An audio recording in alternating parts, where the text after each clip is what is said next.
Окей. За би одоо screen recording хийчих гэлээ. Бүгдээрээ. За ивент эхлэх үү? Эхлэх үү? Бэлэн бүгдээрээ. За тийм. Окей. За өнөөдөр цаг гаргаж манай унс бас дахин унс ивентийн маань 10 дугаар дугаарт оролцож байгаад баярлалаа. Энэ удаад бид Energy and Civilization a History гэдэг Magnus Malling Smith-ийн бичсэн номын талаар ярилцуулнаа. Тэгээд нэлээд зузаан ном, тэгээд ер нь түүхийг энергитэй холбоод, тэгээд хүн төрхтний хөгжилтэй холбосон нэлээд мөлжүүртэй их бас хүнд ном гэж санагдсан. Тэгээд энэ номыг 4 хүн Динар төгсөө Тэнгис болт бас би гээд дөрүлээ ярихаар байгаа. Тэгээд номыг эхний цаг дотор багтаагаад яриад тэгээд тэр хүртэл рекорд хийгээд тэгээд дуусныхаа дараа 8:30-аас 10 хүртэл тэгээд free discussion хийгээд явъя гэж бодож байна. Тэгээд 10 цаг болсны дараа хэрвээ гарах хэрэгтэй хүмүүс чөлөөтэй гадрууд шүү. Тэгээд үлдэх хүмүүсээ үргэлжлүүлээд ярьж болно. За тэгээд ном руугаа орё гэж бодож байна. Тэнгис болт эхлэх үү? За тэгээд сайн байцгаана намайг Тэнгис болт идэг. Өнөөдрийн эхний нэг үйл бол хамгийн сүүлийн 7 дугаар бүлгийг би ярих байгаа. Тэгээд эхний дараагийн 2-оос 4 дугаар бүлгийг гэдэг нарах 5 дугаар бүлгийг баасан 6 дугаар бүлгийг төгсдөлгэргээд ярих байгаа. За эхний бүлэг дээр ер нь юу ярих ёстой вэ гэхээр одоо энэ номын хамгийн одоо амархан богино хэсэг гэж хэлж болно. Тэгээд энергийн талаар зүгээр ер нь физик хэмжигдэхүүнийхэн тэр одоо ойлголтыг өгөх гол зорилготой байгаа. Тэгээд яг хоо энерги гэж юу вэ гэдгийг анх яриад тэгээд дэлхий дээр байгаа ер нь бүх амьд биетийг одоо амьд биетийг амьд байлгаж байгаа тэр гол хүчин зүйл энерги нь болохоор ер нь нарнаас ирж байгаа. Тэгээд нарны энерги одоо 25-аас 30% нь үүл болон газрын гадаргаас ойгоод буцаад дэлхийгээс гардаг. 20% нь болохоор үүл болон атмосферт шингэдэг. Тэгээд за бараг тал нь далай болон хуурай газарт шингэдэг байгаа. Тэгээд нэг сонирхолтой юм нь юу гэхээр энэний дөнгөж 0.5% нь л ургамлын фотосинтезд ашиглагдаж тэгээд тэр нь ургамлын одоо органик химийн энерги болж хувирдаг байгаа. Тэгээд тэр химийн энергийг нь одоо тэр гол ургамлын химийн энерги л одоо бидний хоол хүнс болж бидний одоо амьдралыг тэжээдэг гэдэг утгаараа нар бол одоо бидний амьдралын энергийг хангаж байгаа гол их усэр юм а гэдэг тэр утгаараа нар ингэж байгаамаа. Тэгээд дараагийн мэдэх ёстой юм юу вэ гэхээр яг энерги гэж юу вэ гэдгийг тайлбарлах мэдээж аягүй хэцүү. Тийм болохоор зүгээр энергийн гол шинжүүдийг бид нэр мэдэх хэрэгтэй. Мэдээж энерги хадгалагддаг. Тэгээ энерги нэг төлөвөөс нөгөө төлөв чийлждэг энэ гэдгийг бүгдээрээ мэдчихэж байгаах гэж бодож байна. Тэгээ эндээс яг энергийн хувирлыг гэдэг нь хүн төрөлхтний одоо хөгжил төршилд ямар төвшилтэй ямар холбоотой вэ гэхээр хүн төрөлхт нь ямар нэгэн энергийг нөгөө төлөвийн энергит одоо хүснээр хувиргаж чаддаг болж байгаа. Тэр хувиргадаг технологиг бий бол одоо өөрийн болгож байгаа нь маш том дэвшил юм а гэж энэ ном дээр бичсэн байгаа. Жишээлбэл одоо юу гэдэм бэ? Бид нэр өмнө нэгэн бүр одоо хэдэн 100000 жилийн өмнө зөвхөн хоол хүнсний химийн энергийг идээд тэгээд өөрсдөө бид дулааны энерги ч юм уу бас нэг өөр химийн энергиээр хадгалдаг байсан бол харин жишээлбэл давлгааны хөдөлгөөний механик энерги ч юм уу салхины урсгалын энерги ч юм уу тэднийг ашиглаад далайд гардаг ч юм уу эсвэл хамгийн том дэвшил нь мэдээж зөвлөлдрийн хожглоор бид нэр дулааны энергиэс механик энергийг гаргаж авдаг болсон ч юм уу эсвэл цахилгааны энерги бас дулааны энергиэс цахилгааны энергийг гаргаж авдаг ч юм уу тиймэрхүү байдлаар одоо энергийг нэг төлөөс маш олон төлөв рүү ингэж хөрсгөж чаддаг болсон байгаа. Энэ бол бидний маш том дэвшил юм аа. Тэгээд чухал хэмжигдэхүүнүүд эднийг бас мэдээд авчих хэрэгтэй баг. Одоо энэний дараа бас яригдах ярианууд дээр хэрэг болж магадгүй. Чадал гэж юм байгаа. Чадал гэдэг нь мэдээж нэг хугацаанд зарцуулах энергийг хэлж байгаа. Жишээлбэл энд нэг юу вэ? Үс хатаагчийг ашиглахын тулд жишээлбэл 1 кВт чадал ашигладаг бол энэ болохоор цахилгаан машин энэ болохоор дээдлээ 160 кВт-аар ажилладаг. Энэ болохоор том хэмжээний цахилгаан станц. Энэ болохоор 1 гигавайт. Тэгээ Японы жилийн дундаж энергийн хэрэгцээ нь болохоор 100 гигаватт гэсэн ийм чадал байдаг. Тэгээ энергийн нягт гэдэг бас ойлголттой байгаа. Энергийн нягт гэдэг нь юу гэхээр 1 кг тутамд оногдох энергийн энэ ч гэсэн бас чухал тэмцэгдэхүүн байгаа. Амархан жишээ хэлье гэвэл жишээлбэл хоол хүнсэн дээр ярил брокколи болохоор бүхэл бүтэн 1 кг брокколиг идэж ижил дөнгөж 350 калори энергийг авч чадах бол 1 кг төмс идэхэд 700 ккал гэсэн ийм хэмжээний энергийг авч болж байгаа. Тэгэхээр энергийн нягт гэхээр юу гэмтэй энтэй бас адилханаар модны энерги одоо 1 кг модыг шатаагаад тэрнээс авч чадах дулааны энерги болон 1 кг нүүрсийг шатаагаад тэрнээс авч чадах энерги хооронд маш их зөрүү байдаг. Нүүрснийг нь хамаагүй илүү их байдаг болохоор одоо юу гэдэг нүүрс бид нэр адилхан хэмжээний энерги гаргаж авахын тулд бид нэр яхаа аргагүй нүүрсийг ашиглах нь илүү ашигтай байна гэдгийг ойлгож болж байгаа. Тэгээд дараагийн хоёр хэмжигдэхүүн болохоор чадлын нягт гэдэг юм байгаа. Энэ болохоор чадлаа талбайтай хуваацсан гэж хэлж байгаа. Тэгээд энийг нэг жишээ хэлье гэвэл хот газар бид нэр амьдарч байгаа хүний нягт ихтэй тийм хот газар болохоор чадлын нягт маш их байдаг. Харин хөдөө газар болохоор мэдээж бага байна. Ягаад гэвэл хот газар хүмүүс нягтарч суурьж байгаа бүгдээрээ маш хэмжээний цахилгаан болон машин зэрэг тийм одоо энергийг ашиглаж байгаа. Тэгээд хот газар угаасаа тийм талбай багтай хэрнээ маш их хүн амьдрдаг, маш их энерги ашигладаг болохоор чадлын нягт маш ихтэй. Тэгээд дундад зууны одоо дундаж хэмжээний л нэг хотын энергийг хангахын тулд ойролцоогоор тэр хотноос өөрөөс нь 30 дахин их том талбайтай тийм ой модны энергитэй тэнцдэг гэж байгаа. Ой модны энерги гэдэг нь юу гэхээр тэр одоо мод шатааж гаргаж авах дулааны энерги гэж байгаа. Хамгийн сүүлийн болохоор энергийн хөрлийн ашигт хэвлэл гэж байгаа. Бид нэр 10 жилийн нөгөө ашигт хэвлэлийн коэффициент гэж сурч ирсэн. Юу гэсэн үг вэ гэхээр энэ тодорхой хэмжээний энерги зарцуулаад тэр нийт зарцуулсан энергиэсээ хэдэн хувийг нь өөртөө ашигтай энерги болгож хөргөж чадж байгаа гэдгийг хэлж байгаа. Жишээлбэл нарны хавтан байна. Нарны хавтны энергийн хөрлийн ашигт хэвлэл бол 15%. Өөрөөр юу гэсэн үг вэ гэхээр одоо нарны хавтан дээр нийт 100% одоо нарны хавтан дээр ирж байгаа тэр нарны гэрлийн энергийнх нь ердөө 10%-ийг нь л цахилгаан энерги болгож хуурах чадж байгаа гэсэн. Дулааны цахилгаан станцын тэрнтэй адилханаар 40% гэж байгаа. Амархнаар яг ойлгохын тулд жишээлбэл энд нарны тавцан байна. Энэ болохоор 1 м квадрат тутамд 1 кВт нарны энерги энэ цахилгаан тавцан дээр энэ нарны тавцан дээр бууж байгаа гэж бодоход 1 кВт-аар ажилтдаг энэ усны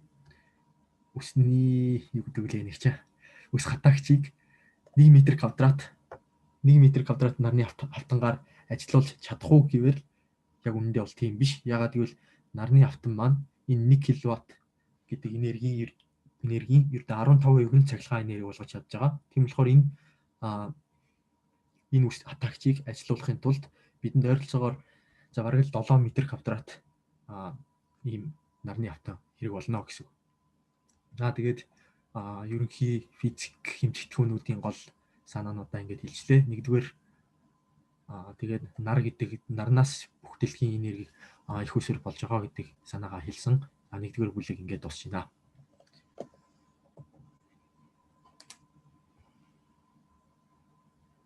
Дараагийн хүн динарах. За аншиг өчгөө. Би хэрэгч үү. Окей, би болох юм байна. За. Sorry.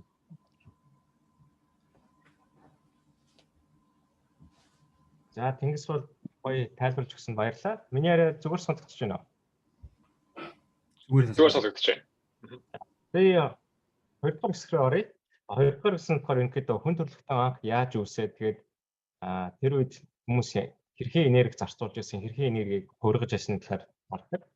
Тэгээд ерөнхийдөө бол манай хүний санаа болохоор хүнгээс сарамгчингаас ялгархад хоёр хөл дээр хасах нь тарих томорсноос илүү нөлөөтэй байсан гэдэг. Тэгээд хүн хоёр хөл дээр алдснаар ерөн хөл дээр амьдардаг амьтнаас 70% энергийн дэмжлэгтэй байдгийг гэсэн юм байна. Тэгээд хүн гар тэгээд ам тэгээд сул авах юм бол бусад төрлийн ингээд тахны хөгжил үүснэ гэж хэлсэн байна. Тэгээд гар ам хөгжснөр тэгээд хуруу болгон өөрийн гэсэн тархиндаа нэг хэсэгтэй байдаг юм л да. Хүний гараа арын хооронд. Тэгээд тэрийг удирдахад тархи ам хөгжөөд тэгээд ерөнхийдөө бас сармагчтай харьцуулахад бид нар 6 дахин их энерги зарцуулдаг болсон байгаа. Тэгээд ерөнхийдөө хүн энгийн зур амьд байх хэвээр энерги нь амьтан болгоно гэдэг тогтун байдаг юм байна л да. Тэгээд хүн тархиныхаа энергийн зарцуулалт маш нэмэгдснээр одоо бусад одоо тогтун үеийнхаа энерги зарцуулалтыг багасгах шаардлагатай болсон. Энэ нь яаж гарсан бэ гэхээр бидний ингээд эзэн дотор хэрэгтнүүд маш их багассан юм байна. Тэгээ бид нар мэдээж энерги яаж зарцуулна гэхээр булчингаа хүчээр гаргаж байгаа. Тэгээ бид нар булчингийн хүчээ яаж улам одоо эффективнээр гаргах вэ гэхээр чулуун цэцэг гэж гисэн байгаа. Тэгээд анхны чулуун цэцгээд 2.5 сая жилийн өмнөөс илрээд 17,000 жилийн өмнө гэхэд чулуун үзүүртэй жаднууд анх үүссэн юм байна. Энэ бидний ан хийхэд маш ихээр гэдэг юм дэвшилт өргөсөн. Дараагийн нэг зүйл бид нар анх галыг 1.9 жилийн өмнөөс хэрэгж гисэн юм байна. Тэгээд 790,000 жилийн бид нар өөрсдөө гал гаргаж сурсан гэсэн археологийн бодлого байдаг юм байна. Тэгээд 30,000 жилийн өмнөөс ерөнхийдөө хүмүүс галыг ашигласан байна. Тэгээд бид гал хэрэглэснээр хоолой болгоод болгосон хоолой дэсрэг бид шүдж ирсэн байт юм байна. Тэгээд бидний толгойн өвчлөл гарсан. Тэгээд бид нар гал хөлдөг болснороо гэдэг галаа мандаг болсон. Тэгээд галаа мандахын тулд хүмүүстэй хамт амьдрах шаардлага улам нэмэгдсэн байгаа. Тэгээд энэ үеэс эхлээ бид нар жоохон гэр бүлийн ойлголт гэж үүссэн байгаа юм. Бас өөр нэг сонирхолтой зүйл нь болохоор 50,000 жилийн өмнөөс хүмүүс оймоос тааж татсан оймод нь дахин сэргэж урахтаа шинээр амьтад татдаг юм байна. Тэгж бид нар гэж хадмах гэдэг хүрээлэн баг орчин галаар өөрчилдөг байсан байна. Дараагийн нь болохоор хүн сармагчтай ойрхон байхдаа гэдэг хоолой хүнсээ цуглуулж иддэг байсан. Тэгээд аяндаа бидрийгээд илүү сайн зэвсэгтэй болж гиснээрээ ан хийдэг болсон. Тэгээд ан хийснээрээ бидэнд илүү их энергийн ашигтай байсан учраас багуугаар ойд гэсээ илүү хэр тал өндөрнөөс нь хэр тал болохоор том амьтан байгаа.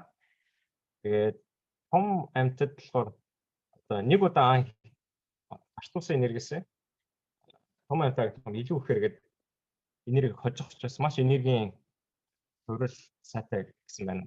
Тэгээд хүн ан хийхдээ анхдахаар гээд хоёр гэлтэй учраас амьтдыг ядраадаг гэсэн юм байна. Одоо бид нар амьтны өнөөс маш удаангүйгээр хүмүүс болохоор гээд хоёр гарын сул учраас бид нар биеийн дээдсгээр ингэж хөдрөөд биеийнхаа гээд нөө ядарсан тэр дулааныг ядгаруулснаар амьтнаас илүү хурдан өөрийгөө сэргийж чаддаг юм байна л да. Амьтад болохоор одоо дөрөв хэлэх юм бол дөрөв хэллээд тавьхдаа амьсгаагаа бод юм л да. Хүн болохоор тэг шаардлага байхгүй. Хоёр гар цээжин сул учраас амьсгаагаас учраас хөдрөөж гаргаж учраас маш бид нэр гэдэг юм ашигтгуулийн коэффициент өндөр амжид байсан байна. Тэгээд мэдээж том ан хийхэд амар ашигтай учраас бид нар маш олон хамт амьдарч гисэн юм байна. Бидний өнгийн амьдрал руу багаар орсон байгаа. Тэгээд бид нар ан хийж гиснээр юу анзаарсан бэ гэхээр амьтдын ингээд нүүдэл суудлыг ерөнхийдөө ойлгож эхлээд ямар удирдал ямар ан хийх вэ? Ямар удирдал одоо ямар загас вэ гэдгийг 50,000 жилийн өмнөөс ойлгож эхэлсэн юм байна. Дараагийн нь болохоор бид нар газар тариалан эрхэлж эхэлсэн.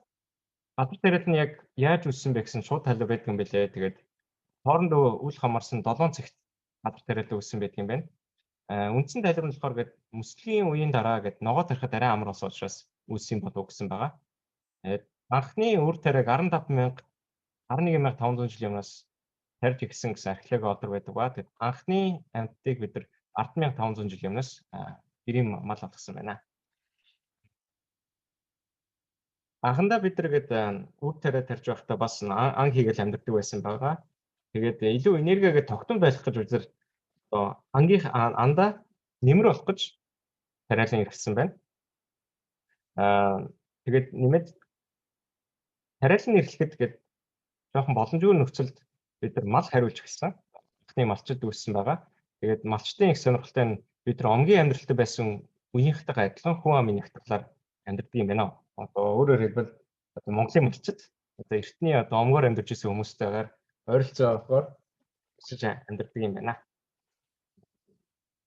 Тэгээд 3 дугаар сэдв рүү оръё. 3 дугаар сэдв болохоор ерөнхийдөө уламжлалт газар тариалан байгаа. Газар тариалан маш ихээр хүч хөдөлмөр шаардсан ажил учраас бид нар шинээр өөрсдөө зэвсэг хийж эхэлсэн. Газар тариалгын зэвсэг хийж эхлээд том амьтад бид нар хийж эхлээд тэгээд бид нар маш олон хамтарч зохион байгуулалтаагаар хөдөлмөр эрхлэх болоод түүнийгээ дэмжих маш том инфра барьж сурсан байна. Юуны төрөнд гэхэд бид нар үр тариаг илүү их тарих дуртай яагаад гэвэл үр тарианы энергийн нягтрал нь одоо үндсэн ногоонуудаас одоо шинэ төмс ч юм уу, луун ч юм уу тиймэрхүү ногооноос илүү их нягтралтай байдаг юм байна. Тэгээ гол нь чийгч мас учраас бид тэргээд хадгалах боломжтой байдаг. Тэгээд судалгаагаар үзэхэд ерөнхийдөө бол зөвхөн үр тариагаар хооллоход олон гэсэн судалгаа гэх юм байна. Одоо мах шаардлагатай зүйл юм байна. Ганц асуудал нь болохоор үр тариа уламжлалт марга үр тариа бид нар тариалах юм бол хадгалалтаа бид нар хулгайн ч юм уу хорхоод идүүлж алдах магадaltaй. Тэгээд бас жоохон чигшил өгчгөл юм бол гээд шууд дээр нь мөөгөн зөр байгаа магадaltaй юм байна. 18 дугаар 100 гэхэд бид нар өөрсдийнхөө үр тариагаа үр тари нь 25%-ыг нь малд өгдөг гэсэн юм байна. Тэгээд тариалан эрхлээд бид нар гээд цаг агаарыгаа маш ихээр ойлгож зорсон одоо календар хөтлөж сураад бид нар яг хизээ тарихаа мэдэхгүй бол одоо 7 хоног шин хоцроо тарчих юм бол тэр жилийн ургац одоо муудах шигтэй ч юм уу тийм маркер тарьж яасан. Тэгээд бас ерөнхийдөө бол бидний хүнд хөдлөлтөнд хамгийн хүнд хөдлөмөр эрхлэх нь ургац хураалт юм байна л да. Тэгээд эртнээс эхлээд ургац хураах үеэр баг өснийхөө баг бүх хүн оролцдог байсан юм байна. Бид нар яаж тариалан эрхлэлтээ сайжруулах вэ гэхээр 3 арга гэдэг юм байна. Эхний нь болохоор гэдэг хүн өөрийнхөө биеийн хүчээр биш амьтны хүч ашиглана. Энэ дунд болохоор бид нар бидний хамгийн сайн эргэлдэг амьт нь болохоор морил юм байна л да. Морины биеийнх нь урд засаг амар булчин сайтай.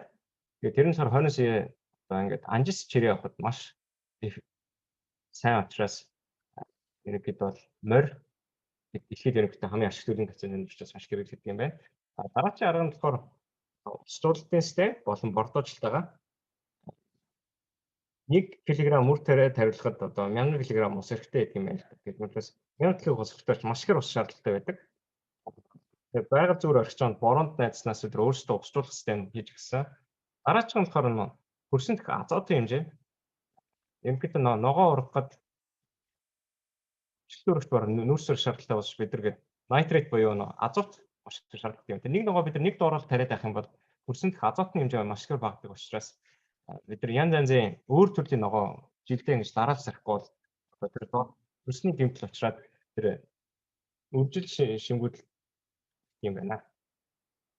Тэгээ түүхэнд болохоор эхний Египтүүд газар тариал яаж ирсэн бэ гэхээр нийл мөрний дагуу амьдардаг, нийл мөрөн жилдээ тогтмол үерэлдэг. Үерсэн ус нь тэгээд маш их үржил шинтэй. Тэгээд тэрэнд нь тааруулж одоо Египтэд газар тариал эрхэлчихсэн. Тэгээд 19-р зуун одоо үйлдвэрчлэлт ихэнх хүртэл ерөнхийдөө дэлхийд хамгийн ашиглуулын коэффициент өндөртэй газар тариал эрхлэх газар байсан юм байна. Хятадууд болохоор хятадын түүх их сонирхолтой. Хятадын түүх болохоор гээд анх төр ус нь яаж байгагдсан гэхээр анхны лидер нь одоо үерийн усыг өдөрт сурснаар хятадууд нэг газар доороо амьдарч үр тариагаа тариад хоолой идэж боддог болсон марк хөтлөж байгаа. Тэгээд хятадууд маш нарийн хэдэн мянган километр урт өсвөр системтэй байдаг юм байна. Месо Америк буюу Америкт болохоор бид нар гэдэг юм малын хүч байгаагүй том малгүй байсан учраас бид нар өөрсдийнхөө биеийн хүчээр газар тариал эрхэлдэг байсан байгаа. Тэгээд тэрэндээ тааруулаад бид нар газар тариалан одоо мас сонир хөгжүүлсэн байгаа. Европ болохоор шууд илүү амьтан дээр анхаарал тавиад тэр сая өмнөх зурган дээр гардаг шиг ингээд морийг яаж ингэж анч чирүүлэх технологи маш сайн үзсэн байгаа. Дараа нь болохоор Америк ТV-г европчууд болгоомжлоод тэгээд масрик гэхээр адуу өргөлөг болсон. Тэгээд тариалсан ногооныхоо 25%-ийг нь адуунд өгдөг гэж байдлаа үзсэн юм байна. Газар тариалын эрхлэлийн хязгаар нь гэхээр дунджаар анх 1 гектар буюу 100 гэрцэн 100 м²-аас нэг л хүнийг хол хэмжээний ургаж гаргаж болдог байсан бол 18 дугаар зөв тэр нь 1 гектараас 6 хүнд хижээх хэмжээний ургаж гаргадаг болсон юм байна. Тэгээд үйлдвэржилт эхлэх хүртэл ихэнх ингээд тариач зөв үлсгэлэн тэгээд үрд шимийн дутагдaltaй байсан юм байна.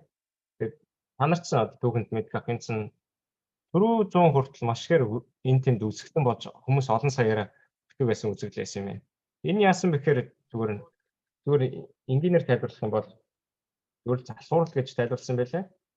Тариачны газраас нүүх дургу бүр хүчээр л олон хүмүүсийг өөр газар нүүлэхгүй бол тариачны газар доороо л байждаг байсан юм байна. Дараагийн юм болохоор гээд хүмүүс нөөцөнд маш багаар тариа тавьдаг байсан. Тэгээд дараа жил илүү сайн бороо орч магадгүй гэсэн зүгээр л үндслэр ногоо тавьдаг байсан учраас ингээд уламжлалт газар тариалан маш ашиглуулын процент муутай байсан гэсэн юм байна. Дөрөвдүгээр сэдвээ оръё. Тэгэхээр үйлдвэрчлээс өмнөх үеийн яаж бидрэгээр хүч ашиглаж байсан. Тэгээд тэрийг яаж Монгол хэлний үг гарчлаа төрш ашиглаж байсан гарна. Үйлдвэрчлээс өмнө болохоор animate power буюу амтны хүч, амтнаас гарах хүчийг бид ашигласан байгаа. Энэ зурган дээр гарч байгаа болохоор Египтэд байгаа асар том обелискийг өтгөж байгаа зураг байгаа. Энэ дээр болохоор бид хэдэн зуугаараа хүн энэ том чулууг үрэх боломжтой харуулж байна. Мэдээж бид нэгэд биеийн хүчний хязгаартай учраас физикийн маш энгийн аргууд дугуй, уяа, шүр гэдэр ашиглаж бид маш шигтүүлийн процент өндөртэйгээр хүн зүйлд хөдөлгдөг байсан байгаа. Тэгээд ерөнхийдөө бол 20 дугаар зууны хүртэл бид нар морийг маш ихээр ашигласан. Яг л нэг морь 6 хүн шиг ажиллах чадвартай учраас маш ихээр ашигтай байсан юм байна. Тэгээд ямар энерги бид нар эхэлж ашиглаж авсан байхээр үйд усны гол горхны усны хөдөлгөөнийг бид нар ашиглаж авсан юм байна. Энэ эртний Ромд илэрсэн байдаг. Тэгээд ерөнхийдөө 3 төрлийн усан тарин байдаг. Тэгээд усан дээрээсээ урсж ирэх, усан дундуур нь урсж ирэх, доогуур нь урсдаг гэсэн 3 төрлөөс юм байна. Тэгээд ерөнхийдөө 19-р зуун гэхэд бидний үйдэг усыг тэр иргэдэг хүч рүү хөрөх нь бүр ашиглуулын процент нь 70% хүртэл байсан юм байна. Энэ тэр үеийнхаа ингээд дутуу шатлал гэнэ одоо даралтын хөдөлгөөр, уурын хөдөлгөөрийг одоо хамаагүй өндөр ашиглуулын проценттэй байсан гэдэг нь сонирхолтой байсан. Тэгээд үйлдвэрч эхлэх хүртэл болохоор жишээ нь англи хэлээр нийт термийн 90% нь усан термээр ашигласан юм байна. Анхандаа хүмүүс мотор усан термээс аяндаа бид нар төмрөөр хийдэг болсон байна. Ангаар хийдэг болсон байна. Одоо энэ зурган дээр доор байгаа нь одоо дэлхийд дэх хамгийн том усан терм гэдэг юм байна. Одоо хүртэл үйл ажиллагаанд байдаг 19-р зууны байгаа. Энэ болохоор нүүрсний буурхад ашиглаж байсан терм байна. Тэгээд бид нар яг усан терм хэрэглэхээ болсон гэхэд бид нар турбин бүтээгээд турбин илүү сайн усны энергийг төрүүлж чаддаг учраас бид нар усан терм хэрэглэх болсон юм байна. Дараагийн нь болохоор салхин энерги. Салхин энерги нь яг усгүй газар л ашиглаж эхэлсэн юм байна. Тэгээд анх Европ болон Исламын ертөнцид маш ихээр ашиглажсэн байна. Олцоо бид нар юмыг ботлох термдэх зорилгоор ашиглажсэн байна. Одоо дээрх зураг дээр байгаа нь баруун тал дээр байгаа нь Исламын ертөнцид яаж ашиглаж байгааг нь харуулж байна. Тэгээд усан термийг хамгийн сайн хөгжүүлж чадсан голландчууд болохоор газар нутг нь маш далайн түвшинээс доор ахчаад тэгээд үерийн усны аюултай учраас илүү л усаа шахаж гарах гэж маш ихээр салхин терм ашиглаж байсан юм байна.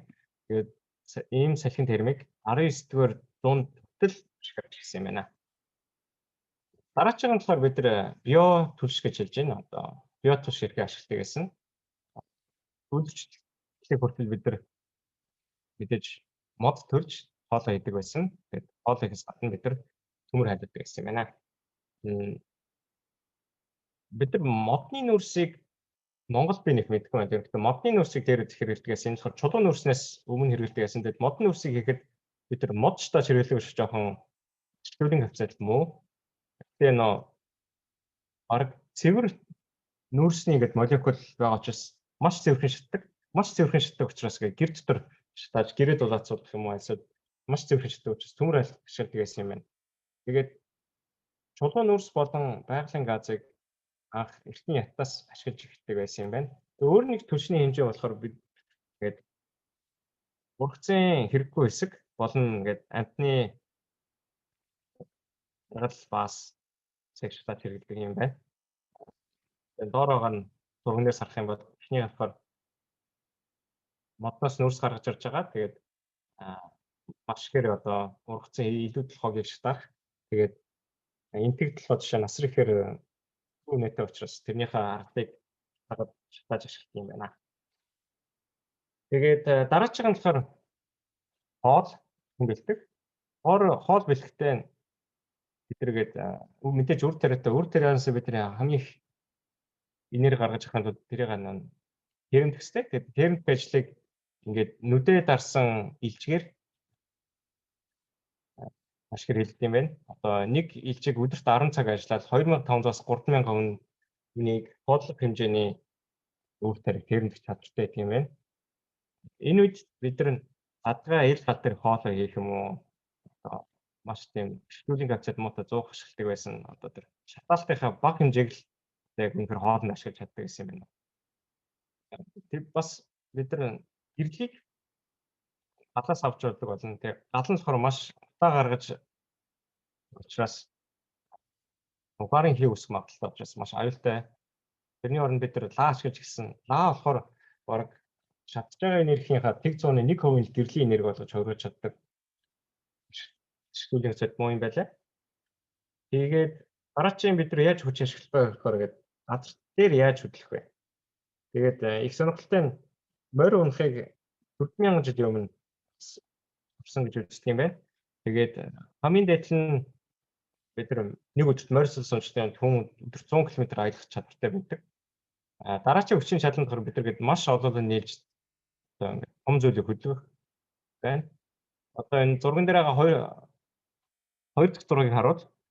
Эхний гэвт 160-аар нийлж хэрхэн ингээд том шүүх хөдөлгөж байгааг харуулж байна. Тэгээ бид нар мэдээж ингээд газар дээр хөдлөхөд хамгийн хэмнэлтээр нь хэрвээ тэгшин зам байх нь чухал. Тэгээд анхны том замуудыг ромчууд стандартаар бэлддэг байсан. Одоо хүртэл ромын үеийн замууд ашиглалтанд байдаг юм байна. Тэгээд 19-р зам машин бүтээгдэхүүн хүртэл морин тэргүүд бидний яг хамгийн гол газрыг аялах арга байсан. Дараагийн болохоор усаар аялах. Анх болохоор бид нар салхины энерги шалтгаалсан өмнө гэдэг өөрсдөө залуурдаж явдаг гэсэн байгаа. Египт грекүүд үеэс ашиглаад усаар аялахад усан дээр юм хөөж ямар ч юм игээд хөнгөн маркер гэдэг маш ашиглуулын коэффициент багаар хөдлөх чадтай учраас бид нар усаар юм зөөхийг илүүд авч үздэг гэсэн байгаа. Тэгээд усаар юм зөөхөн төлөө бид нар маш ихээр худаг шудуу ухсан юм байна. Одоо эртний хятад жишээ нь 1800 км урт шудуу ухсан байна. Энэ одоо урт ашиглалтанд байдаг. Одоо энэ Бээжигээс Ханжуу хүртэл байгаа энэ усан шудуугийн дургаас харах болно. Тэгээд мотор бид нар завь хийгээд хамгийн дац сайтай завь гэх юм бол англичууд 1800 оны үед 1205 хүртэлх шар чадвартай завьд хийсэн юм байна. Энэ зөвхөн салхиар хөдлөдөг завьд шүү. Дараагийн талаар бид нар хэрхэн байгууллага барьдаг гэсэн. Бас эртний шимэрчүүд 5000 жилийн өмнөөс наранд шаврыг тааж фосфор байшин барьж сурсан байгаа. Эртний Египтэд болохоор шууд чулууг хэрчээд тэрийг маш хэмнэлтэйгээр их сүүлийн гацаад өнөртэйгээр хөдөлгдөг байсан бай. Тэгээд одоо эртний Египтийн том пирамидыг барихад 1000 хүн 20 жил асуулгаж барьсан гэсэн тооцоо бий юм байна. Дараагийн бидний том бүтээсэн зүйл нэг болохоор product буюу усны ингээд шуудууд ромчууд 65 км хүртлэх гээд ингээд арктай бүрэн усны шуудууд тавьсан юм байна. Энэ одоо хүртэл ашиглан байдаг. Тэгээд 5 дугаар сэдврүү. За би яа хэлэхдээ шихи.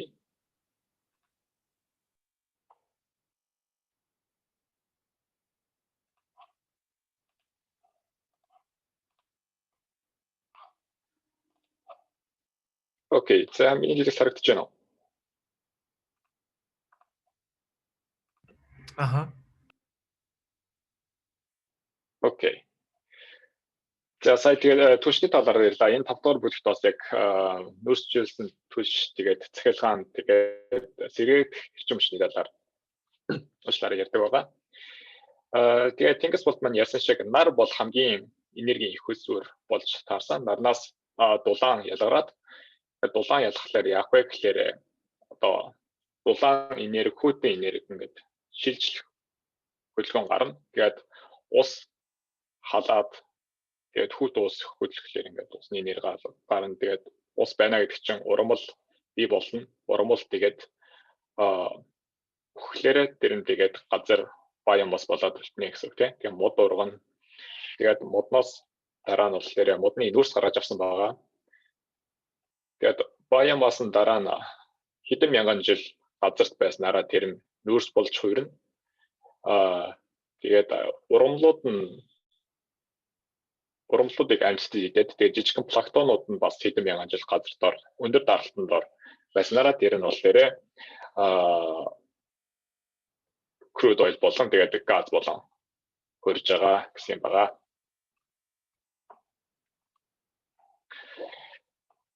Тэгээд сая хэлсэн шиг нар болохоор шууд утгаараа болон шууд биш утгаараа энерги гаргаж байгаа. Шууд утгаараа гэдэг нь болохоор нарны энерги байгаа. Тэгээд шууд биш утгаараа гэдэг нь болохоор сайн хэлсэн шиг ургамал болон хөдөлгөөний бүсгэд тэр нь цаашаа энерги болно гэсэн үг тийм.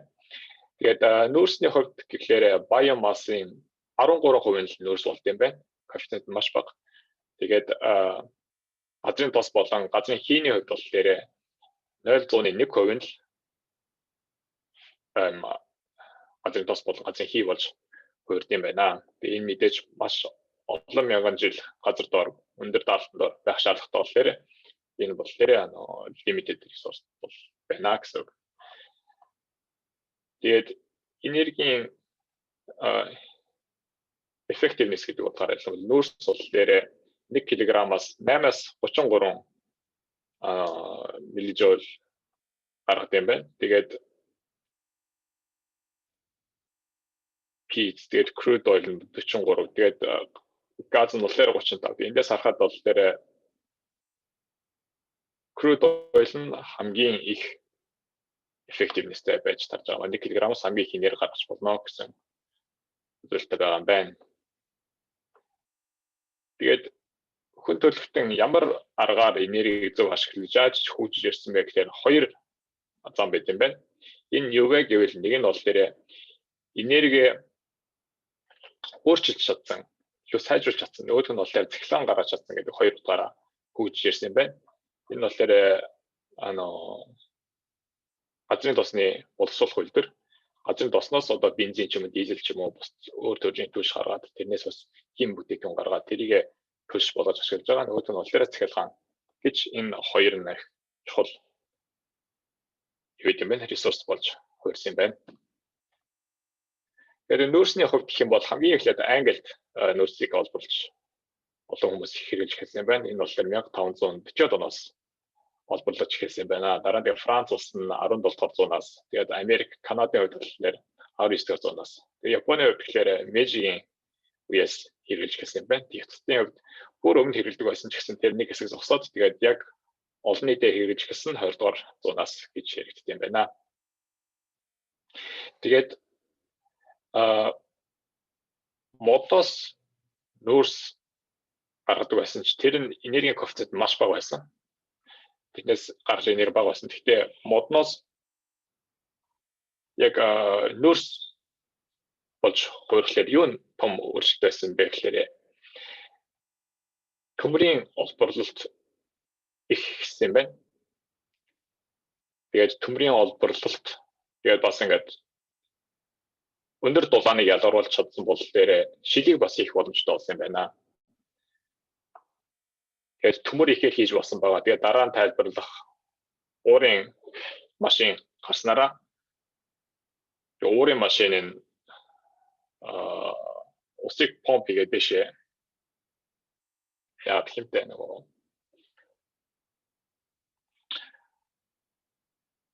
нүүрсийг гаргахын тулд хүмүүс ингээ газар доор орж нүүсгдэг байсан.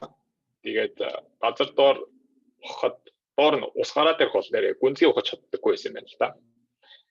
Тэгээд энэ үед уурын туш гараад тэгээд усны ингээд чавхагч бий болсноороо илүү гүнзгий газраас нүүрс олборлох боломжтой болоод тэгээд энэ хоёр бие бинийгээ дэмжиж явсан юм байна.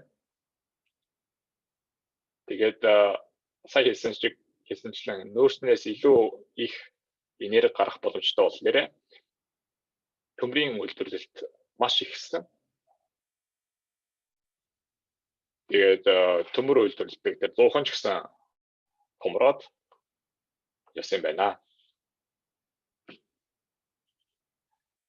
За тэгээд дараа нь болохоор уурын машин. Уурын машин ойролцоогоор 1700-аад оны эхнээс хүмүүс бодож гаргаж ирсэн зүйл байгаа. Тэгээд Newcomen-ийн дараа James Watt яг ингээ патент авсан нь болохоор 1769 он юм байна. Тэгээд энэ болохоор маш кактикина гэх юм уу да. Инноватив зүйл байсан. Яг үгүй гэхээр дулааны энергийг механик энерги болгож хуурч байгаа.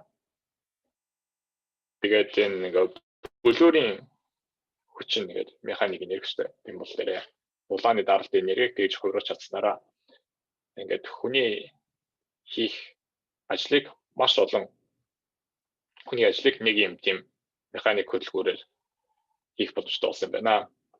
Тэгээд жишээлбэл Томас Севери гэдэг хүн 1715 онд хийсэн уурын машин бол дээр нэг морины хүчин чадалтай байсан бол дараа нь Джеймс Ваттын хийсэн хөдөлгөөр нь ойролцоогоор 30-аад морины хүчин чадалтай болсон. Тийм байна. Тэгээд 1769 онд Джеймс Ватт патент аваад тэгээд патентын хугацаанд тэгээд 1800 онд дууссан. Тэгээд 1800 онд дууснаас хойш тэгээд уурын машин дэлхийд даяар хаасаагүй хэрэглэх боломжтой болсон. Түүнээс хойш дэлхийн аж үйлдвэрлэлийн 90 үе ер нь бол ихсэн гэж яригдсан байна. 1802 онд Англид хамгийн анхны уураар ажилладаг усан онгоц гарч ирсэн юм байна. Тэгээ Америкт бол 1807 онд гарч ирсэн юм байна. Тэгээ 1830-аад оноос хамгийн анхны төмөр зам Ливерпулээс Манчестер хүртэл 56 км гарч ирсэн юм байна. Тэгээд энэ уурын машин дараа нь тэгээд термилийн үйлдвэр гэх мэтийн аж үйлдвэрийн салбарт олноор ашиглах болсон байт юм байна. Төмөр зам нь 1900 онод 30,000 км болсон байна. Тэгээд Америк болон бус орнууд, Европт, Азид бас төмөр зам тавьж эхэлсэн байна энэ үеэс. Это 1800 оны ихээс 1800 оны сүүлээс ингээд харьцуулах юм бол уурын цагаан хүчин чадал нь ойролцоогоор 30 дахин ихсэн юм байна. Өмнө нь болохоор 3 мегаваттын хүчин чадалтай байсан бол 1800 оны сүүлээр тэр нь бол ойролцоогоор 100 мегаваттын хүчин чадалтай болоод тэгээд efficiency нь ч гэсэн 2.5% байсан бол тэр нь 25% болсон юм байна. Тэгээд уурын машин ажиллуулснаар газар ухдаг машинууд бас ажилтай болж эхэлсэн юм байна. Тийм болохоор Панама каналыг 1904 оноос 1914 10 жилийн хугацаанд барьсан байна. Энэ үед хэрвээ энэ уурын машин байгаагүй бол барих боломжгүй байсан байна гэж хэлсэн юм байна.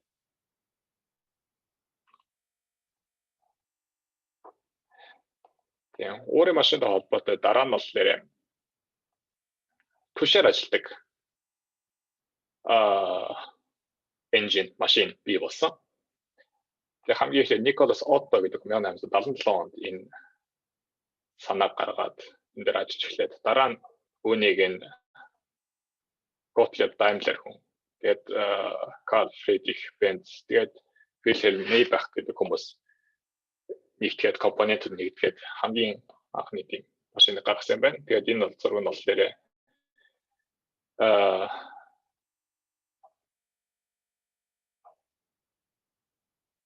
1901 онд хийсэн ийм машин байт юм байна. Тэгээд Германд машин ихтэй дараа нь тэгээд T-Ford Америкт гараад тэгээд цаашаа Орос тэгээд дайны үе дээр технологи нь улам сайжраад тэгээд явсан байгаа. Тэгээд ганцхан газар дээр явдаг машин жилдгүүгээр 1903 онд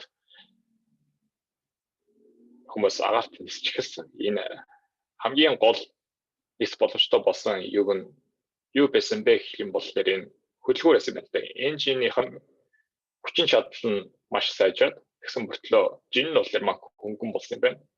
Тэгээд энэ болохоор хүмүүс нисч чадах болсон амжилтын чухал нууц гэж ярьд юм байна л да. 91 км-ийн мөртлөө 12 кВт хүч гаргаж чадлаа. Тийм машиныг энжинийг бий болгож чадсан нисч чадах болсон түлхүүр гэж ярьд юм байна. За тэгээд сая түш гэж ярьсан те. Тэгээд түш олборлох нь маш хэрэгтэй болж гисэн. Тэгээд хамгийн анх ингээд Азербайджанд Каспийн гэсэн тэгээд Азербайджанд ерөнхийдөө газрын тосыг олборлож гисэн. 1837 онд ерөнхийдөө ийм төрх байдалтай байсан зураг юм байна. Тэгээд Америкт ч гэсэн Пенсильваниад анх олборлож гисэн гэж ярьсан юм билээ. Тэгээд Канадад бас 1858 онуудад ерөнхийдөө газрын тос олборлож эхэлсэн. Тэгээд цаашаа технологи хөгжихийн ихээр газар дээр ч гэсэн тэгээд далаа дээр ч гэсэн усан дор байгаа газрын тосыг ч гэсэн олборлох боломжтой болсон юм байна. Тэгээд одоогийн технологийн хувьд 7000 м дор байгаа газрын тосыг ч гэсэн авах боломжтой болсон юм байна. Тэгээд ганцхан тэгшин доошоо явуулах биш, ингээд хөндлөнгөөр доошоо явуулаад газрын тос олборлож болдог болсон юм байна. Тэгээд энэ болохоор газрын тосны өнийн өөрчлөлтийг гаргаж байна. Тэгээд газрын тос нь 20 дугаар зуунд бол ерөнхийдөө ихэнхдээ юм дэдэг байсан. Галф гэдэг лээ. Тэгээд галф байдаг байсан. Тэгээд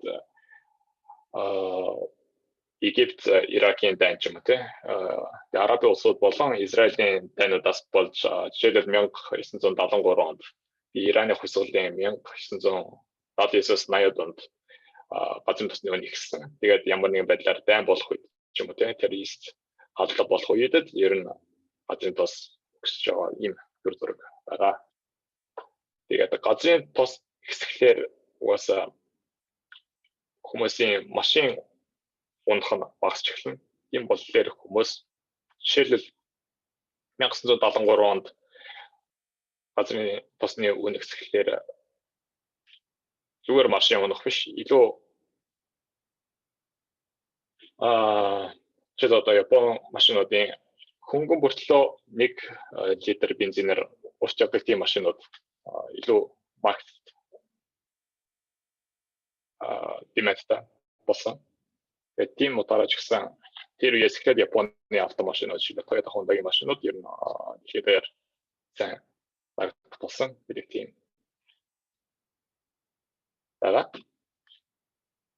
Тэгээд сая хийсэн ганцхан бензинээр биш дизель хөдөлгөөр 1900 оны ихээр бий болсон. Энэ нь юугаараа сайн байсан бэ гэхээр зүгээр түвшнээс 12% илүү хүч чадалтайгаар ажиллах боломжтой юм байна. Тэгээ үүний ачаар далаа дээр явдаг хоорондын анхны сонгоц жишээлбэл бий болсон юм байна. Энэ сонгоц нь 1912 онд хамгийн анхны Атлантын далайг дамждаг тийм сонгоц гарч ирсэн юм байна. Тэгээд энэ хөдөлгүүрийн тусламжтайгаар тэгээд онгоц нисдэг болсон байна. Тэгээд энергийг ашиглан пуужин нисдэг болсон байна. Тэгээд хамгийн анхны зорчигч онгоц 1958 онд бий болсон байна. Энэ анхны Boeing 707 гэдэг онгоц.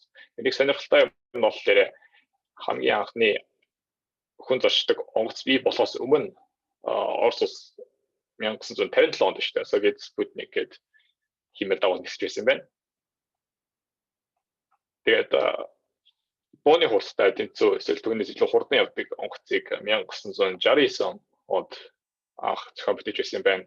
Тэгээд ижлэхэн онд нь болохоор Apollo пуужин нисгээд Америкчууд анх сарн дээр очиж байсан гэж бүгдээрээ мэдэх баг. Тэгээд одоо газ энжин болохоор бүр ийм олон эргэлздэг компонентуудтай тэгээ бүр хэцүү болсон. Тэгээд ганц ийм газ турбин ойролцоогоор 1.7 гигаватт хүртэл хүчин чадал гарах тийм хүчин чадалтай болсон байт юм байна. Энийг сонирхолтой юмыг дуртахад бол энэ одоо энэ цахилгаанаар шилжиж байна. Тэгээд AC DC гэдэг нь бол шууд долгион болоо шууд бус долгион, хосмол долгион гэдэг хоёр зүйл байгаа. Энэ болохоор дэлхийд дээр энэ их том юу болсон. Аль нь энэ дэлхийг ер нь цахилгаанаар хангахгүй гэдэг том маргалдаан болсон. Байн болсон. Энэ яасан бэ гэхээр шууд долгионыг Томас Эдисон анх бий болгосон. Тэгээд энэ 1882 онд тэгээд Англи улс болон Нью-Йоркт цахилгаан станц бий болгосон. Тэгээд ойролцоогоор Нью-Йоркийн худалдааны эдийн засгийн дистрикт дээр 1300 юм лайфбот гэрэлтэй тийм гудамж бий болгосон байна. Тэгээд үүний сул тал нь юу байсан бэ гэхээр шууд долгион нь бол 100 ваттаар явна. Тэгээд энэ нь болохоор 800 метр цааш явахлаар energy loss болоод цахилгаан хүрхээ болчихсон юм байна. Алдагталтаа болоод унтарчсан юм байна та. Тийм бол 800 метрийн радиус тутам болгон тийм цахилгаан станц байх шаардлагатай болдог. Тийм чухал талтай байсан. Тэгээд эсвэргээр хосбол долгион AC гэдэг нь бол Tesla анх зохион бүтээсэн. Уул нь энэ шууд долгионы асуудлыг шийдэхийн тулд Tesla Edison дээр очоод Edison компани дээр одоогийн General GE болсон General Electric энд бол ажлаараа ажилласан. Тэгээд энэ асуудлыг шийдэж өгсөд тэгээд $50,000 өгөөрэй гэж уулын төгсөн байсан боловч тэгээд Edison тэр амлалтандаа хүрч чадлагүй. Тэгээд түүнд нь Tesla уурлаад за болий би өөрөө ганцаараа энэ хосмол долгионыг бий болгоно гэд Edison-ы компаниас болоод тэгээд Westinghouse-тай энэ Westinghouse-тай гэрээ хийгээд тэгээд хамгийн анхны хосмол долгионтой үйлдвэрийг бий болгоод тэгээд Чикагогийн World's Fair гэдэг энэ 1893 онд зохиогдсон олон улсын тийм форум байт юм байна. Энд тэгээд анх гэрлэр цахилгаанжуулсан тийм үйл явдал болсон байна. Тэгээд энэ үйл явдлаас болоод ерөнхийдөө хосмол долгион нь шууд долгионоос илүү гэдгээ баталж чадсан. Тэгээд ер нь Tesla Edison ялсан гэдэг юм эндээс харагдсан байна. Тэгээд Tesla-гийн ялсанд юу том нөлөө үзүүлсэн бэ гэхээр 1885 онд William Stanley-ийн гаргасан юу юм бэ? Японоор Heihatsuki гэдэг долгионыг өөрчилдөг. Өндөр долгионоос бага долгионоор шилжүүлдэг. Тэгээд өндөр долгионоор тэр чигээр том цахилгаан станцаас явуулах юм бол алдагч багтаа гэдэг. Тэр 0.7% байдаг юм байна. Тэгээд яг хэрэглэх газрынхаа дээр очоод тэр долгионын хүч чадлыг багасгах юм бол ямар ч алдагч багтаагаар цахилгааны ашиглах боломжтой болд юм байна. Тэр нь яг том ач холбогдол байсан байна. Тэгээд ерөнхийдөө энэ генератор байна. Тэгээд трансформер, тэгээд цахилгаан дамжуулагч энэ технологиуд бүгдээр 1800 оны сүүлээр бий болсон технологи юм байна. Одоо хүртэл энэ технологи ерөнхийдөө өөрчлөгдөөгүй. Тэгэхээр сайжрал явсан гэдэг юм байна.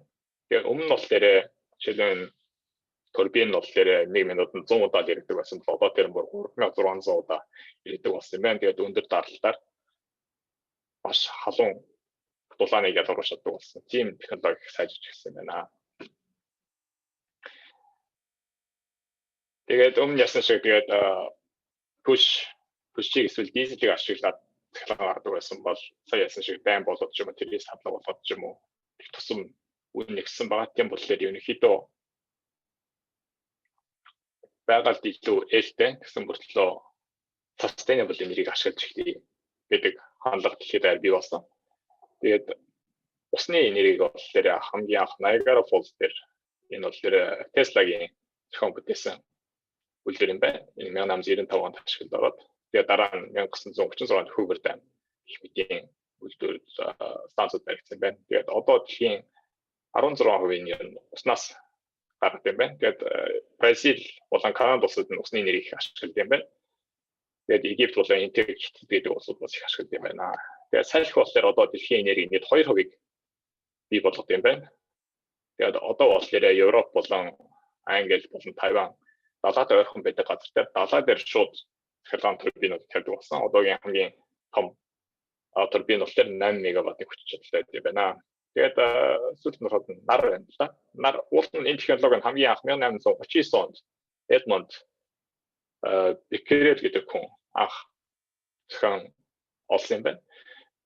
Тэгэхээр бол асуудал нь болохоор энэ их үнэтэй байсан хийхэд тэгсэн мөртлөө энергийн efficiency нэг бага байсан байна л да. Тийм бол тэр ерөнхийдөө энэ технологи бол тэр сансарт ашигладаг байсан. Сансрын пуужин болон химиал дагуулыг нарнаас энерги авах бол үнэтэй ч гэсэн ашигладаг байсан. Гэхдээ бага технологи хөгжөөд тэгээ материал ч гэсэн олох боломжтой болоод тэгээд 1980-ад оноос ерөнхийдөө тэгээ нарны панелүүдийг ерөнхийдөө хийж гисэн. Одоо Хятад болон Европын улсуудад ихээр ашиглаж байгаа. Тэгээд сая тайлбарсан зүйлээ бүгдийг энэгээр ер нь нэгтгэе гэж бодож байна. Тэгээд traditional biomass гэдэг нь яг тэр чимээ хэрэг байгаа даа. Дараа нь хийсэн нөгөө уурын хөдөлгөөр гарснаас хойш газар дуурайсан усыг сайн гаргаж чаддаг болоод тэгээд илүү гүнзгий уурхай бий болсон гэж ярьсан. Тэр үеэс хойш 1800-аад оноос хойш ерөнхийдөө тэгээд нүүрсний борлуулалт ихсэн, тэгээд ашиглаж ихсэн.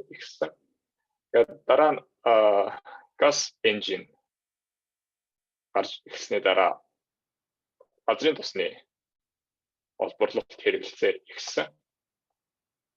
Тэгээд түүнтэй холбогдоод бас газны хэрэглээ ихсэн байгаа. Тэгээд энэ үеэс нөө дэлхийн 1-р дан 2-р дан тэгээд энэ үеийн технологийн хөгжил их бас нөлөөсөн болов уу гэж бодож байна. Тэгээд 1870-ад оноос тэгээд 73 оны Польшаг болон 79-80-ад оны Ираны хусгалаас хойш ерөнхийдөө газрын тосны үн ихсээд тэгээд тэр үеэс хойш бас байгалийн асуудал байгаа. Тэгээд үний асуудал энэ асуудлууд sustainable энерги илүү ихээр ашиглах болсон байгаа. Тэгээд дэлхийд даяар ямар орнууд ямар их энерги ашиглаж байна гэдгийг энэ зурган дээр үзүүлсэн байгаа. Тэгээд Африк, Өмнөд Дунд Америк болон Mid East болохоор ерөнхийдөө ингээд баабар өсөж байгаа. Тэгээд Америк, Европын хувьд одоо ерөнхийдөө өсөхгүй байгаа. Тэгээд хамгийн их өсөлттэй байгаа нь болохоор Аз намхан далайн улсууд байгаа. Тэгээд одоо харж байгаа одоо дэлхийн нийт хэрэгцээгээс бараг 2 дахин илүү энергийг Аз болон намхан далайн улсуудаар хэрэглэж байгаа шүү дээ. Одоо нэг л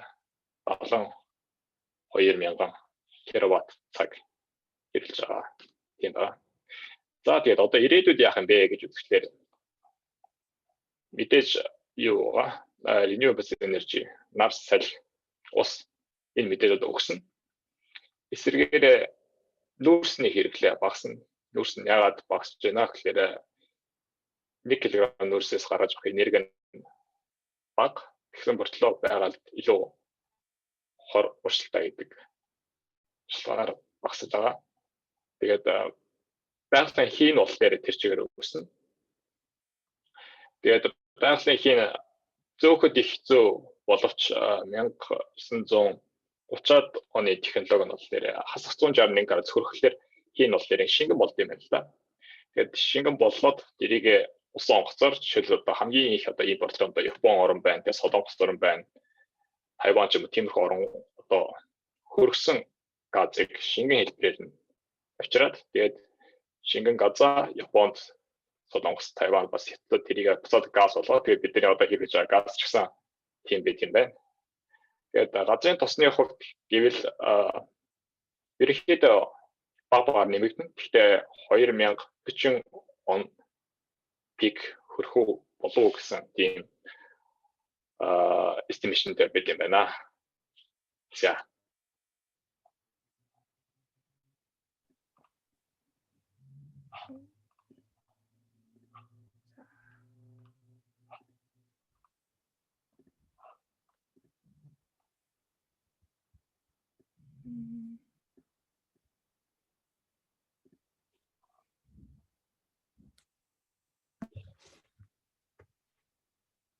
За баасанда баярлалаа. Би үргэлжлүүлээд 6 дугаар бүлгийг ярих байгаа. За 6 дугаар чаптерын зохиолч маань саяны шатдаг түлшний соёл иргэншилжийг хэрхэн яаж нөлөөлсөн талаар дэлгэрэнгүй гарсан байгаа. За тэгээ ерөнхийдөө чаптер маань энэ бүлэг маань сэргэгдэх эрчим хүч түүний үр дагавар болоод гэдэг ингээ хоёр хэсэг ерөнхийдөө хувааж тайлбарласан байгаа. Тэгээд энэ сэргэгдэх эрчим хүч одоо нар салхи, тест сая басангийн одоо ярьсанчлан нар салхи уснаас гаргаж авах энэ их асар хэмжээний хэмжээшгүй хэмжээний одоо энерги гаргаж авч болох юм байна гэдэг 1980-ад оноос хойш мэдснээс хойш тухайн одоо энэ нээлт нь бол ерөнхийдөө хөдөө аж ахуй, үйлдвэржилт мөн тэгээд хотчлт тээвэр цөмийн зэвсэг болоод эдийн засагт хэрхэн яаж нөлөөлсөн талаар ерөнхийдөө яриад тэгээд энэ их хэмжээний энерги хэрэглэсэн нь өөрөө буцаад биднэрт ямар үр дагавар гаргасан бэ бидний мэдэх одоо дэлхийн дулаар л те болоод яг бүлэг бүрт хотчвол амьдралын чанарт ямар хүн үр нөлөө үзүүлсэн тэгш бус байдал болоод улс төрийн хүчин зүйл мөн дайн болоод байгаль орчны өөрчлөлтүүд ямар хүн нөлөө үзүүлсэн бэ гэдэг талаар ерөнхийдөө тайлбарласан байгаа. За тэгээд яг бүлэг эхлэхээс өмнө энэ чи айгу тийм нэг жоохон сонирхолтой хэсэг байсан нэг энэ залуугийн жишээл байгаа юм л да. Нэг залуу багасаа хойш мань нөхөр Чехт амьдардаг байсан байгаа. 1950-ад онд бол тэрээр гэрт амьдардаг бас. Яг тэгээд тэр байшинд нь болохоор ийм вүүдтэй буюу одоо мод ашиглаж одоо энерги авдаг тийм байшинд амьдарч байхад бол ерөнхийдөө efficiency нь 30-аас 35 байсан байна. Тэгээ Paraguay-аар нүүсэн байгаа их сургуульд орох гээд тэр үед бол одоо нүүрс ашигладаг байшинд амьдарч эхэлсэн байгаа. Тэр нь бол одоо efficiency 45% болж арай ихссэн баг жишээ. Тэгээд дараа нь Америк руу нүүдэг байгаа мэнээр дахиад. Тэгэхэд бол fuel oil хэрэглэсэн гэр нь бол efficiency 60%. Тэгээд хамгийн сүүлд одоо Канадад нүүхэд бол ерөнхийдөө efficiency natural одоо байгалийн газ ашигласан одоо стов нь бол 97-оос 94-өөс 97% ийм efficiencyтэй байсан байна. Тэгэхээр манай монголчууд бол одоо coal дээрэл болон mood дээрэл яваад байна л гэсэн ийм нэг харуулах гэсэн. За тэгээд мэдээж энергийн талаар ярихад бол энергийн одоо хэрэглээ яг хэрхэн байгаа вэ гэдгийг зохиолч маань хэд хэдэн графикуудаар их харуулсан байгаа. Тэгээ энэ дундаас болохоор жоохон сонирхолтой болоо гэж бодоод бүр эртний Ромын эзэнт гүрэн болоод Египтийн шинэ хаан улсуудын хэр хэмжээний одоо энергийн хэрэглээг нэг жилд одоо хэрэгэлдэг байваа гэсэн судалгааг одоо тавраар ерөнхийдөө барах цагаар гаргасан байгаа юм. Тэгээд энэ хэмжигдэхүүний хувьд гэвэл гигаджоул гэдэг гигаджоул буюу одоо энэ нь бол 1 тэрбум жоултай тэнцвэт нэг жилд судалгаа одоо зохиолчийн маань судалж гаргаснаар болохоор Египтийн шинэ хаан улсад дунджаар 10-аас 12 гигажоулын энерги хэрэглэдэг байсан байна. Ром бол нэг дунджаар бас 18. Харин одоо бол Европ, Америк гэх зэрэг одоо улсууд бол Америк бол 300-аас дээш гигажоул нэг жилд ашиглаж авах жишээний Европ бол 150-аас дээш гэх мэтчлээ. За тэгээд энэ figure одоо зурган дээр гаргаснаар бол бүр яг 10,000 BC-ээс ахгуулаад 2000 хүртэл орнуудын хэрхэн энергийн энэ хэрэглээ нь өсөж байгаа вэ? Тэгээд тус бүрийн одоо хоол, хүнс, тээвэр гэх мэтчлэн харуулсан байгаа. Тэгээд ерөнхийдөө голчилж өссөн одоо салбар гэх юм бол тээвэр мөн одоо нүүрсний үйлдвэрүүд дээр дусалтууд бол их гарсан байгаа гэж тайлбарласан байгаа. За тэгээд саяны энергийн хэрэглэн дээр энэ сонирхолтой юм болов уу гэж бодоод яг одоо тэргүүлэх орнуудын хэрхэн энергийн хэрэглээ нь өссөн бэ гэдгийг он цаатаагаар энэ дээр харуулчлаа л да. Америк гэхэд бол 1820 оноос 1910 оны дунджаар 100 жилийн хувьд бол 70-аас 150 хүртэл одоо тэгээ дабл болж өссөн байх жишээний UK Их Британи бол 60-аас 153 бас ер нь дунджаар 2-оос 2 дахин их өссөн байх жишээний Европын орнуудаас Герман, Франц бол ойролцоогоор ерөнхийдөө ойролцоо. Гэхдээ Их Британаас их бага харж байгаа 18 тий 60 биш 18 тэгээ 18-аас тус бүр ерөнхийдөө 86 хүртэл яг өссөн байх жишээ тий Италийн хувьд бол айгүй бага 10-аас 22 хүртэл өссөн юм байлаа. Тэгэхээр энергийн хэрэглээг улс бүр дээрээс иймэрхүү байдлаар харж болох нэ. За тэгээд яг бүлэг эхлэхээс нь миний хэлсэнчлэн энерги энэ их одоо сэргийгдэгчим хүч гарснаар салбар бүрт ямархуу үр нөлөөтэй гарсан бай гэхээр эхний ээлжинд хөдөө аж ахуй байгаа.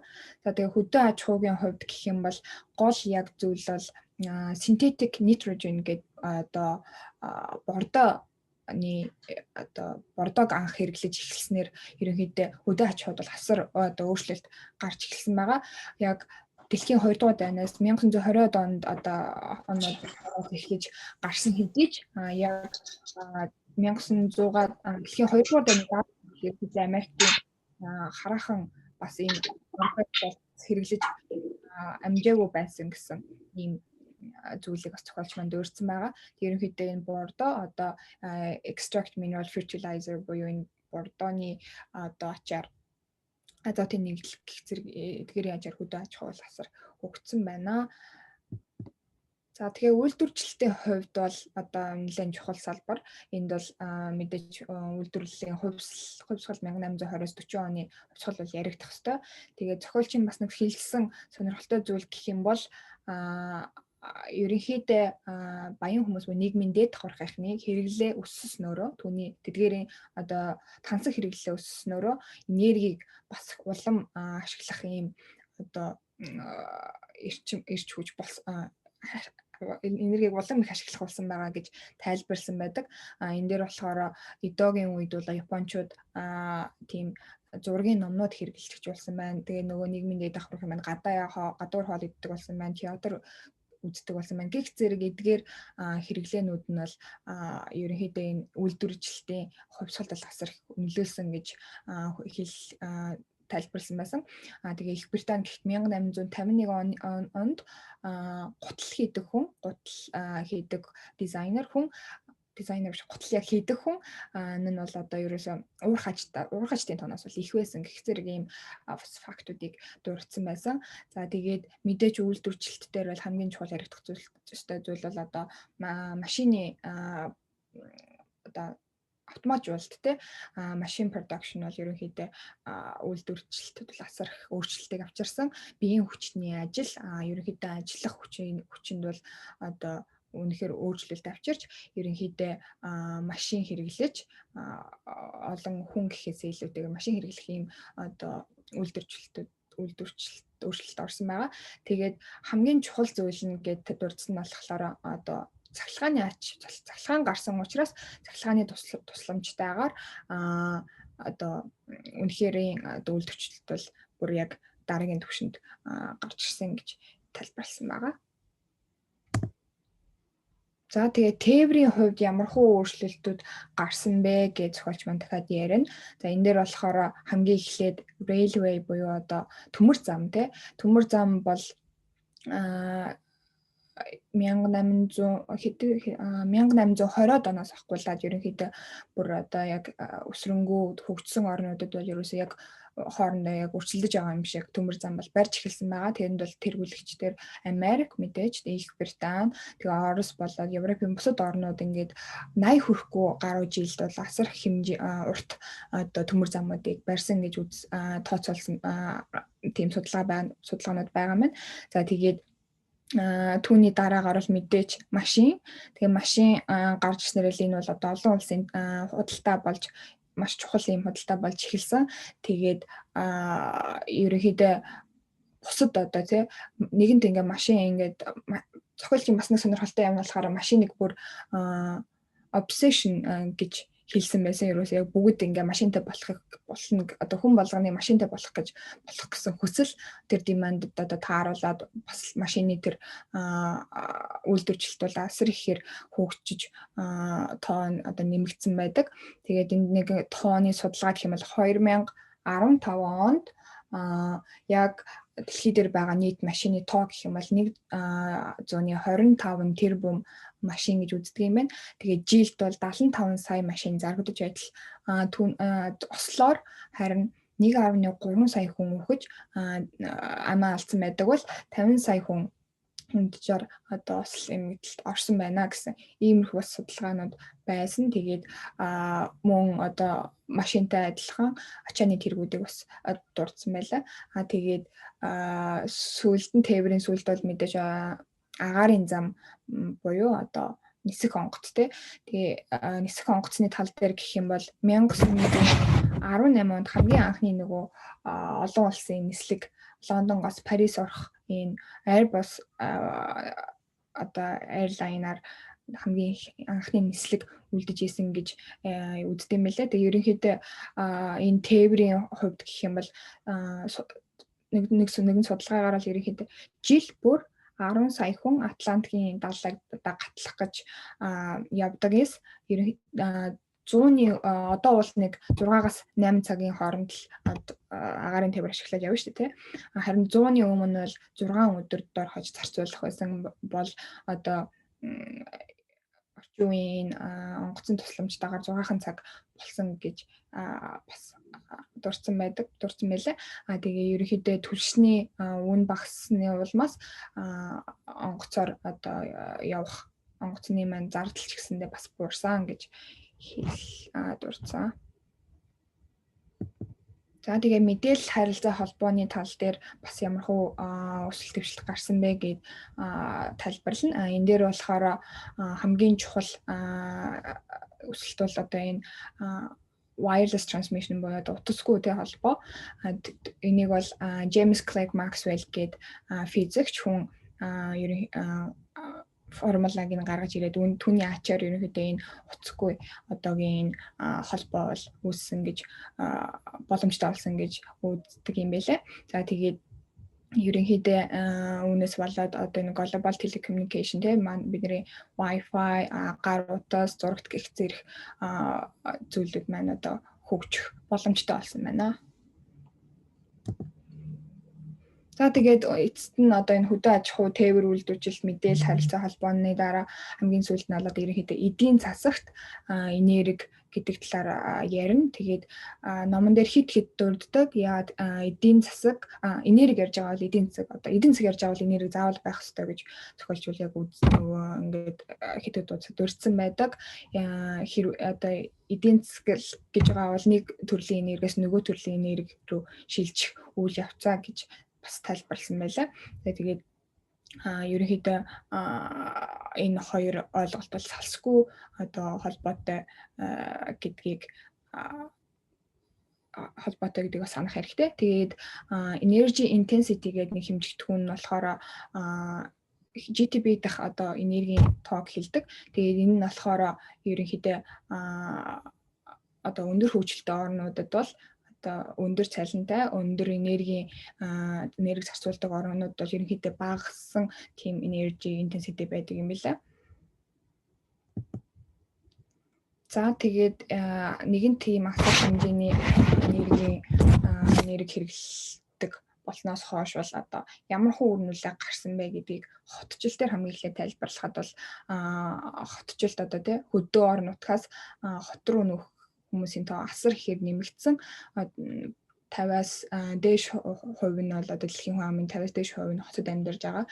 Тэгээд 1880 онд бол одоо энэ түлш хэрэгэлдэг байсан орон гэхэд зөвхөн хот гэхэд зөвхөн Лондон байсан бол нэг 100 жилийн дараа гэхдээ энэ бол 1-ээс 10 хүртэл болж өссөн баг жишээтэй. Тэгээд энэ асар хурдтай энэ хотчлтын үр нөлөөгөөс болж одоо ерөнхийдөө энергийн бас энэ энерги ашиглаж байгаа энэ энергийн хэмжээ бол бас өссөн гэж үздэг юм байлээ. Тэгээд нэг бас зохиолчийн дурдсан зүйл нь гэх юм бол хэрвээ Азийн жижигхэн одоо тосгонд амьдарч байгаа хүн хэрэглэх өдөрт хэрэглэх энерги одоо гэрээ дулаад суулгах тэр энерги ерөнхийдөө нэг биомасс хэрэглээд биотурш хэрэглээд гэрээ халаах тэр хэрэглээ болоод тэр хүн тэр тосгонд биш хотод байх хоёрд бол асар өөр ялгаатай гэдгийг харуулсан байдаг. За тэгээд амьдралын чанар одоо quality of life ямар хуу нөлөө байгаа вэ гэхээр ерөнхийдөө мэдээж энэ энергийн хүчээр бид нэр цахилгаан тавилсан тий гэр ахуйн хэрэгслүүдэд бол нэс болж амьдралын одоо үйл лайфстайл бол асар ихээр өөрчлөгдсөн тий гэрт цахилгаан хэрэгслүүдээр болсноос хойш одоо уламл тийм амарх одоо амьдрал одоо уламжлалт тухлаг тогтой болсон байгаа. Тэгээ хоол хүнс эрүүл мэндийн үйлчлэгээ болоод боловсролын чанарын хувьд бол бас одоо ерөнхийдөө өссөн байсан гэсэн судалгаанууд байгаа хэдий ч нийгмийн давхаргуулаад нийгмийн доод давхаргын ялгаа асар өндөр болсон гэсэн ийм асуудал бол байгаа мөлий. Тэгээд үүнээс болоод бас ислам гэж ярьдаг одоо ядуу хорооллууд дэлхийн хаа сайгүй ерөнхийдөө байдаг. Тэгээд би энд Монголынхаа гэр хорооллын зургийг бас оруулчихсан байна. Тэгэхээр энэ ялгаанаас болж бас тэдгээрийн маань одоо тэр амьдралын чанар нь бас ямар хувь байгаа вэ гэдгийг бас бодолцох хэрэгтэй гэдгийг бас тайлбарласан байгаа. Тэгээд улс төрийн хувьд гэх юм бол мэдээж улс төрийн хүчин зүйлээс болоод түлшний үн, цахилгааны үн дээр чимчний хүчний одоо аюулгүй байдал гэх зэрэг бол яригдах ёстой.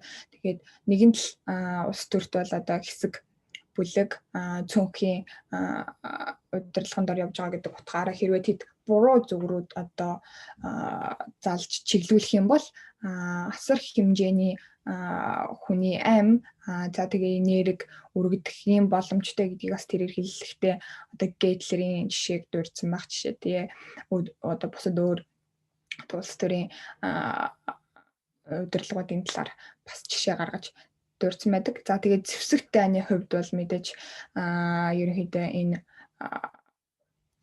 цөмийн зэвсэг те цөмийн зэвсэг гэдэг бол ерөөсөө энэ манай дэлхийн түүхэнд бол тэр соёл иргэншлиг тэр чигт ингээ газартай тэгшилж чадах тийм хэмжээний одоо цөмийн зэвсэг гаргаж авсан гэдэг бол одоо маш их авалттай байсан боловч бидний сайн мэддэг одоо Токиогийн галын бөмбөг байна те Нагасаки дах бөмбөгдөл Хирошима дах бөмбөгдөлтийг бас номон дээр тэр нэгнэгөө дурдсан байдаг. Тэгээ түүнээс үүссэн одоо асар их хохирол хүний амнаас болоод одоо нэг талаар дурддаг.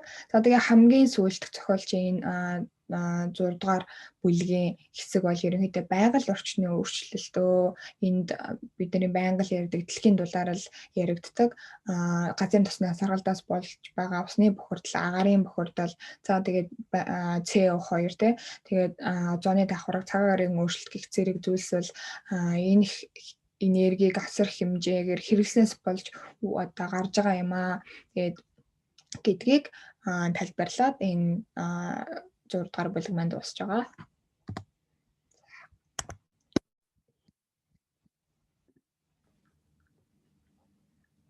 За ингээд би яриагаа тэнгис болд руу шилжүүлээ. За баярлаа. Миний дэлгч одоо харагдаж байна тий? Аха. Окей.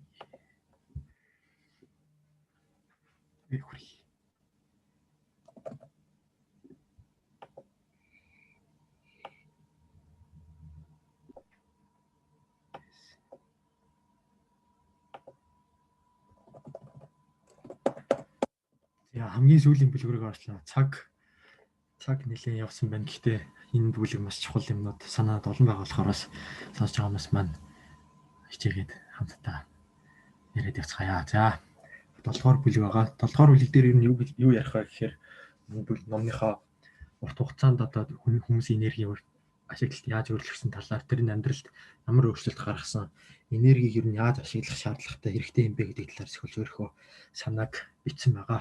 За эхний нэлээд хэдэн графикууд номноос зүгээр шууд зургийг аваад оруулсан байгаа жоохон харагдах хэцүү байл уучлаарай. За нэгдүгээр график нь болохоор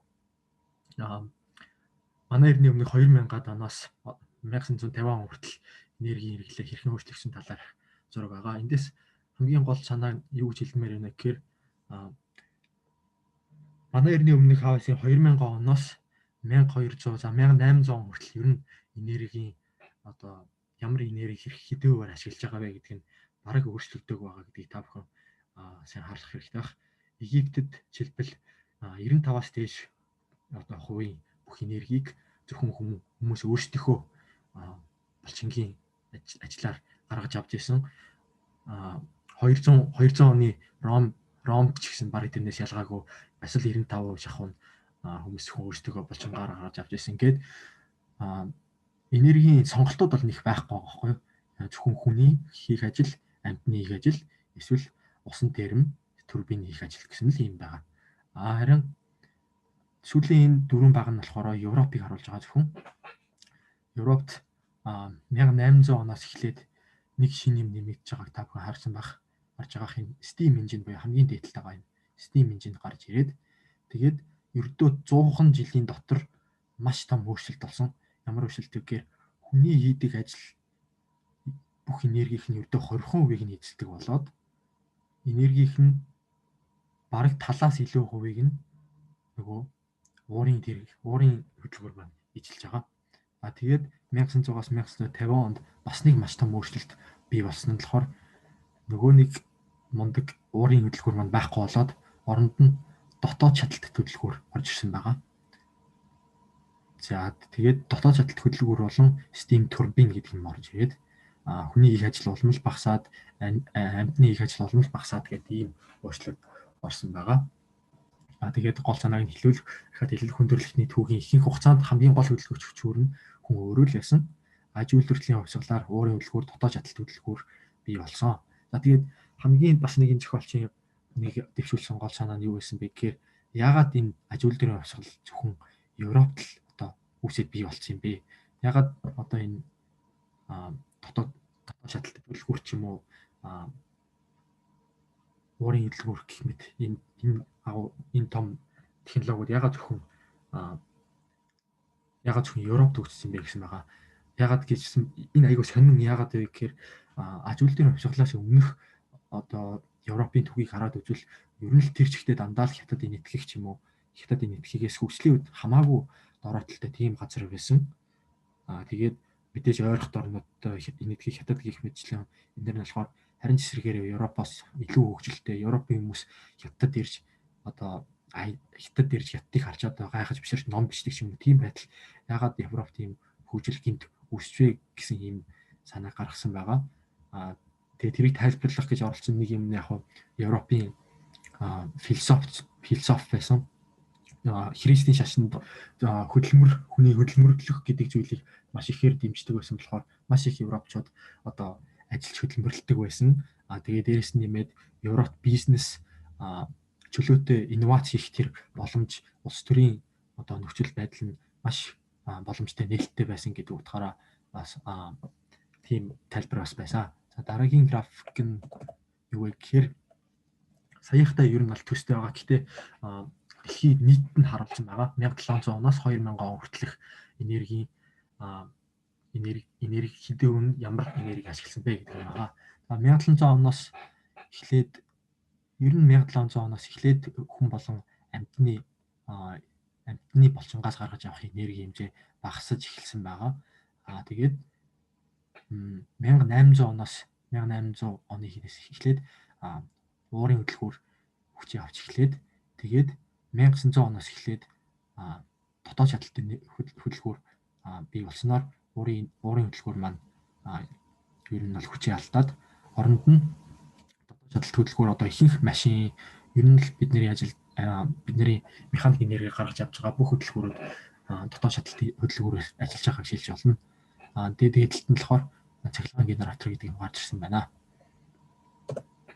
За энэ болохоор түүхий эдийн ашиглалтын ашиглалтыг одоо хуваар илэрхийлсэн байгаа.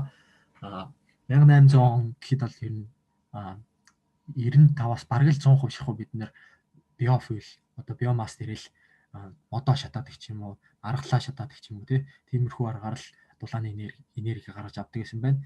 Гэтэл 1800 оны эхнээс 1850 гээд гинт юу маань нүүрсний хэрэглээ маань маш их болоод 1800 за 18 он хамгийн их буюу дэлхийн нийт энергийн хэмжээний бараг 60%-ийг нь зөвхөн нүүрснээс гаргаж авч ирсэн байна. Тэрнтэй зэрэгцээд биомасс маань гэсэн маш их багасаад хэрэглээ нь одоо 2000 он гэд дөнгөж 10% байгаа. Тэрний дараа нь болохоор 1912 онд юу маань нүүрс маань маш их байж байгаа. Тэрний дараа баг одоо багасж байгааг та харж байгаа. Оронд нь болохоор байгалийн хий болон газрын тос ихсэн байна. Энэ ямар учиртай яагаад вэ гэхээр өмнө нь ч гэсэн хэлсэн нүүрс маань болохоор нэгдүгээрт бохир шатдаг. Тэгээ хоёрдугаарт энергийн нягт нь байгалийн хий болон нефттэй харьцуулахад бага.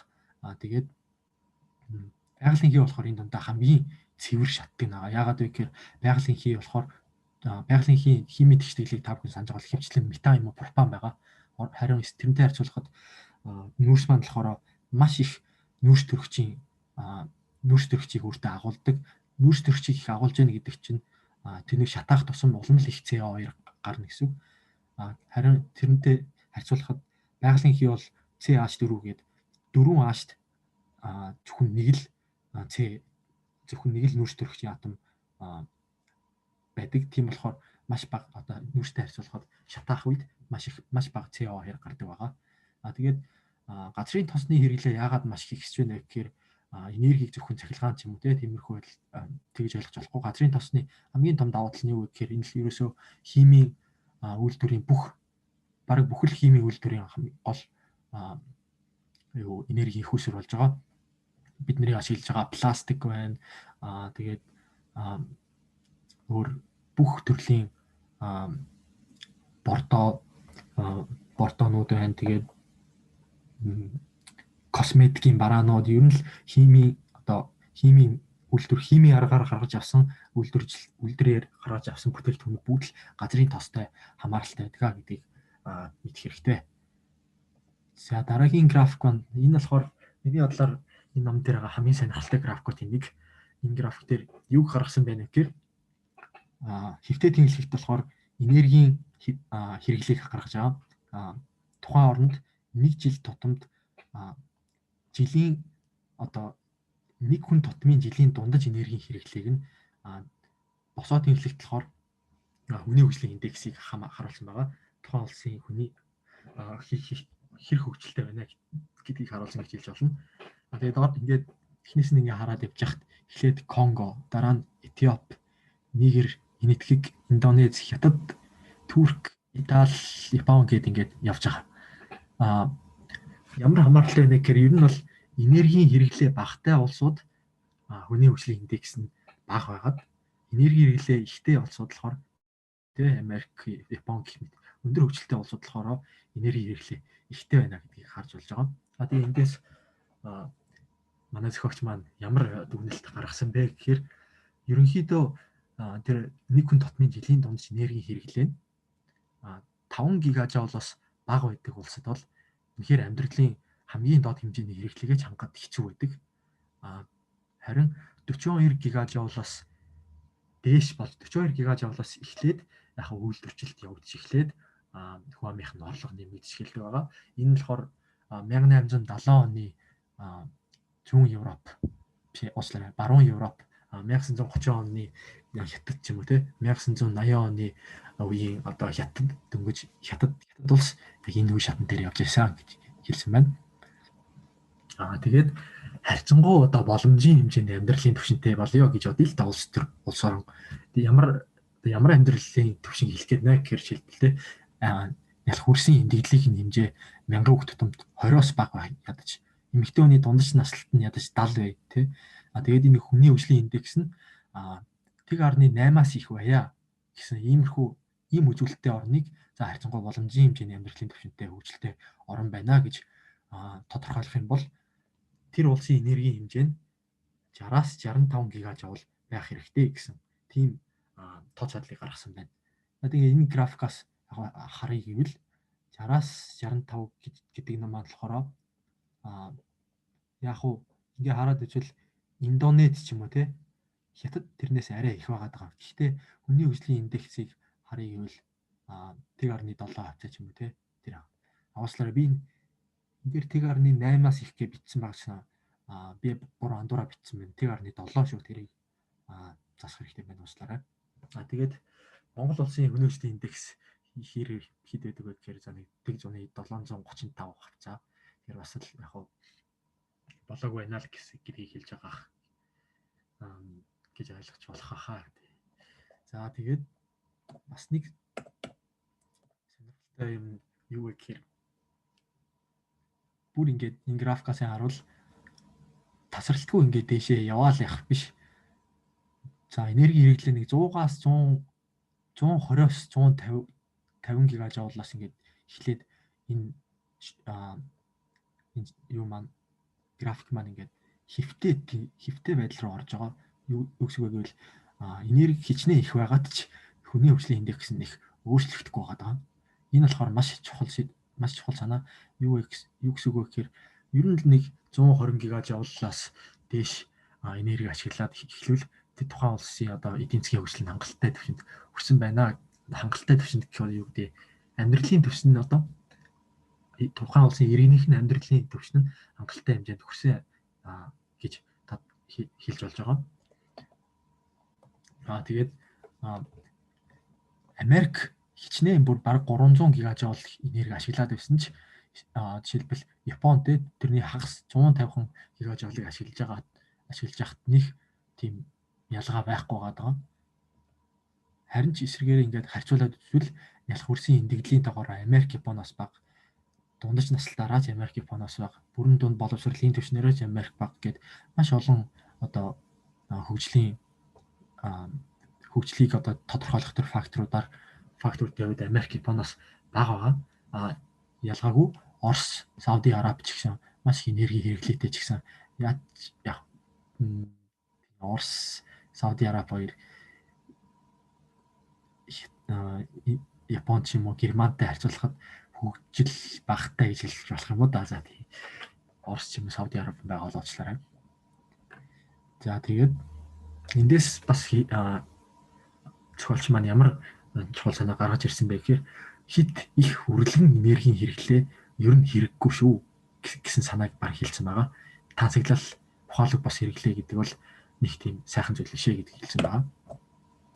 За тэгээд өндөр энерги хэрэглээ бидний амьдралд ямар өөрчлөлтийг авчирсан бэ гэхээр би энд жоохон зураг энэ төр авахгүй болохоор уучлаарай. Ямар ч байсан гол санаануудыг ингээд бичсэн байгаа. Нэгдүгээрт материалын хэд баялаг маш ихтэй болсон бид нэр бараа бүтээгдэхүүнээ маш ихээр нь үйлдвэрлэдэг болсон. Дараа нь мэдээж амьдралын түвшин сайжраад дундаж насжилтын уртчаад эрүүл мэндийн үйлчлэхэд маш сайн хөгжсөн байгаа. Гэхдээ мэдээж энэ бас хүн амын насжилт маш их болоод Японд жишээлбэл aging population гэдэг асуудал үүсэж байна тийм ээ. Дараа нь болохоор бид нар маш их цаг хугацааг хэмнэж чадж байгаа энергийг ашигласнаар яаж хэмжээний жишээлбэл гэрээ ажил ч юм уу тийм удаан хугацааны хүнд ажил хүчний ажил бид нар одоо нэг хийхэд шаардлагагүй байна. Гэрээ ажил бол яг тоосоор сурвалжуулж ийн бид нар хоолоо байнга дэлгүүр явж авах шаардлагагүй нэг дор нь аваад хөрөгчөндөө хийж чинь автомат гардаг аяг тав угаадаг юм байна. Тэгэл ерөөсөө нэг дандаа мод түлээд авах шаардлагагүй зүгээр air conditioner асаач чинь гэх мэтлээ. Тэгээд тийм цаг хугацаатай болохоор бид нэр тэр илүү гарсан цаг хугацаагаа илүү боловсралтай болохын тулд ашиглаж байна. Алил жуулчлал тэг гадагшаа татгч явж байна. Спорт урлагтай хөгжүүлж байна өөрийгөө. За дараа нь бидний амьдрал маш их хурдтай болсон байгаа. Сая ихний харуулсан графикаас гэсэн та бүхэн анзаарсан байх. Айл манай эртний өмнө 2000 оноос 1800 он хүртэл бараг нэг өөрчлөлтгүй ер нь бол амьдрал байдгаараа л өөрчлөлт бол маш удаан байсан. Гэтэл аж үйлдвэртэй аж үйлдвэрчлэлтийн хувьсгал эхэлснээс хойш 1800 1900 оноос хойш амьдралын бидний пейс маш хурдан болсон байгаа. Машин би бол бид нар машинаар явж байгаа зэрэг хангалт дээрийг агаарын дээврээ интернет ашиглаж байна те. Ер нь бол бүхэл юмыг хурдан хийхийг хүсдэг тийм нийгмийг бид нар энерги ашигласнаар одоо бий болгосон гэсэн байна. Дараа нь болохоор дэлхийн нийтээр харилцан хамаарал бүхий эдийн засгтай болсон. Ягаад гэхээр энергийн их усүр маань түүхийн эд маань болохоор дэлхийн одоо ямар газар дэлхийн нийтээр ингээд юу гэдэм бэ?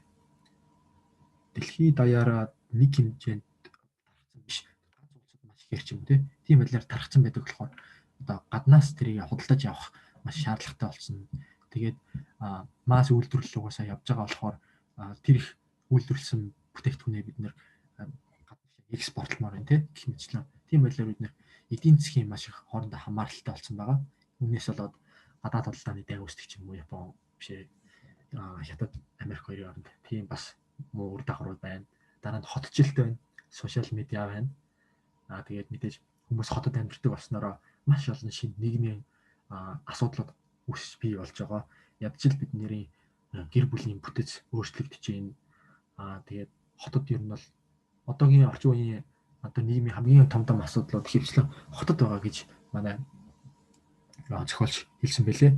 Юу гэхээр одоо хотод хамгийн их нөгөө гэмт хэрэг үүсдэг, хотод хамгийн их биеэ үнэлэлт явагддаг, хотод хамгийн их одоо юу гэмтэй хүн машин дайруулж өгдөгч гэдэг юм те. Тиймэрхүү асуудлууд дандаа хоттой хамааралтай, хотын зохион байгуулалттай холбоотой байдаг гэсэн гэж бас хэлсэн байлээ. За тэгээд дараагийн том санаа нь болохоор материалын баялаг болгон хөгжил бишээ гэдэг санааг хэлсэн байгаа.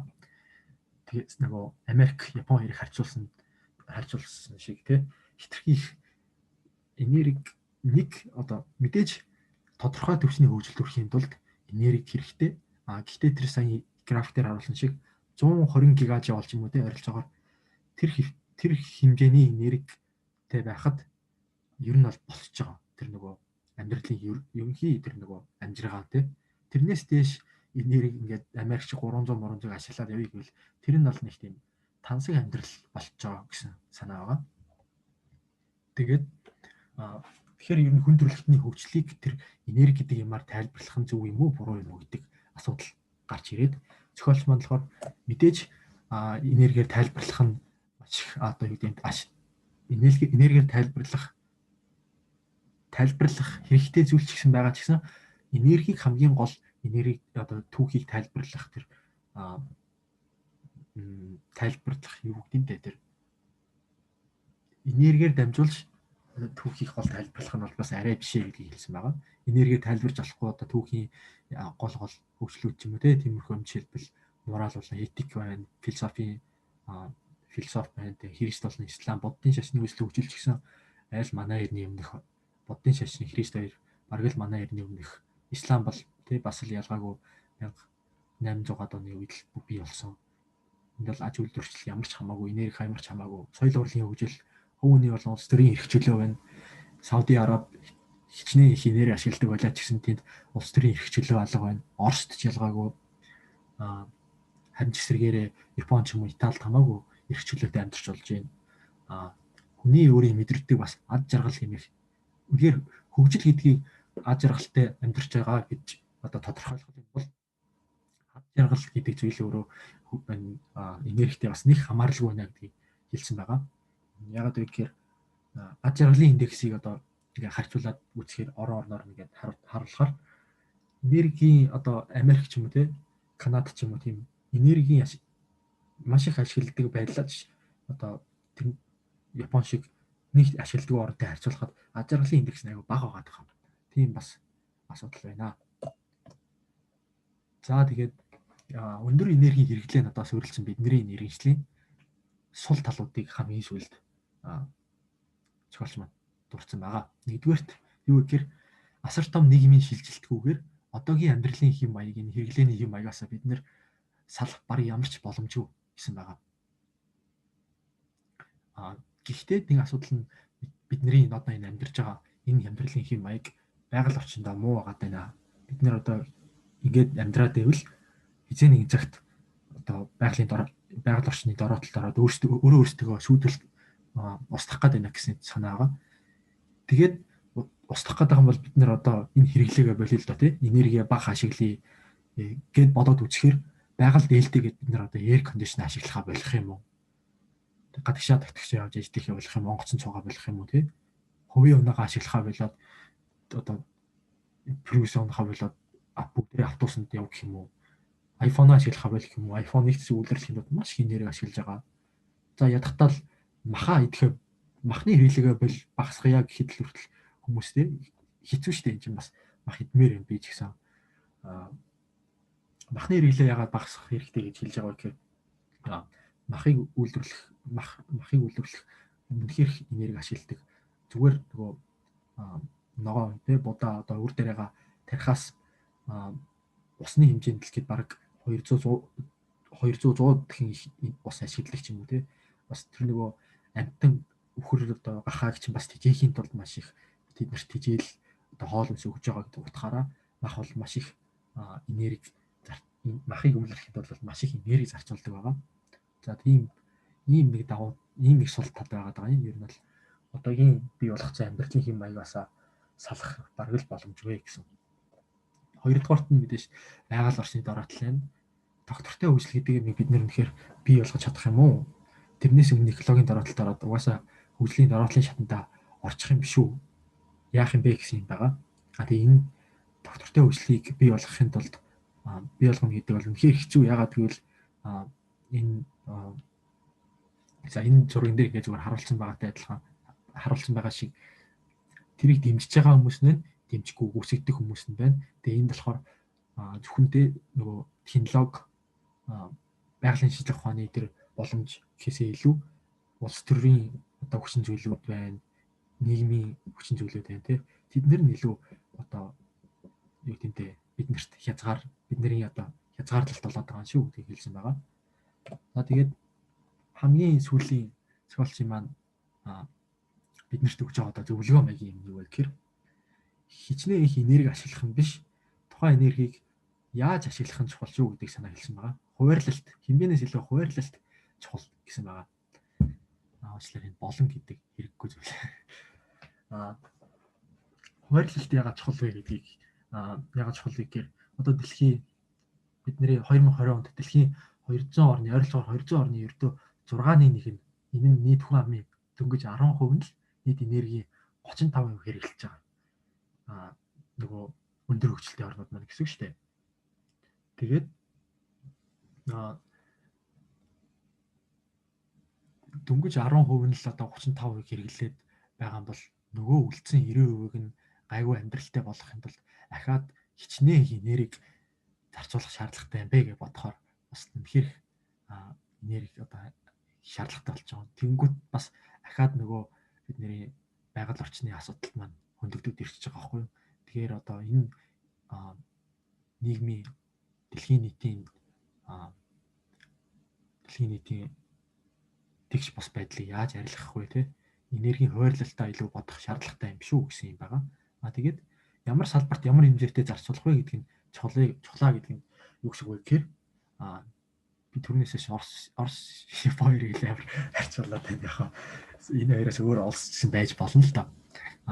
Ном дээр байсан жишээ юу вэ гэхээр 1945 оноос хойш яг нөгөө Япон дайны дараа эдийн засгаа хөгжүүлэхийн тулд энергийг маш их ухаантайгаар зарцуулах шаардлагатай болсон гэж байна. Ягаад вэ гэхээр Япон өөрөө түүхий идэг улс. Дандаа гаднаас энерги түүхийдээ импортлох шаардлагатай.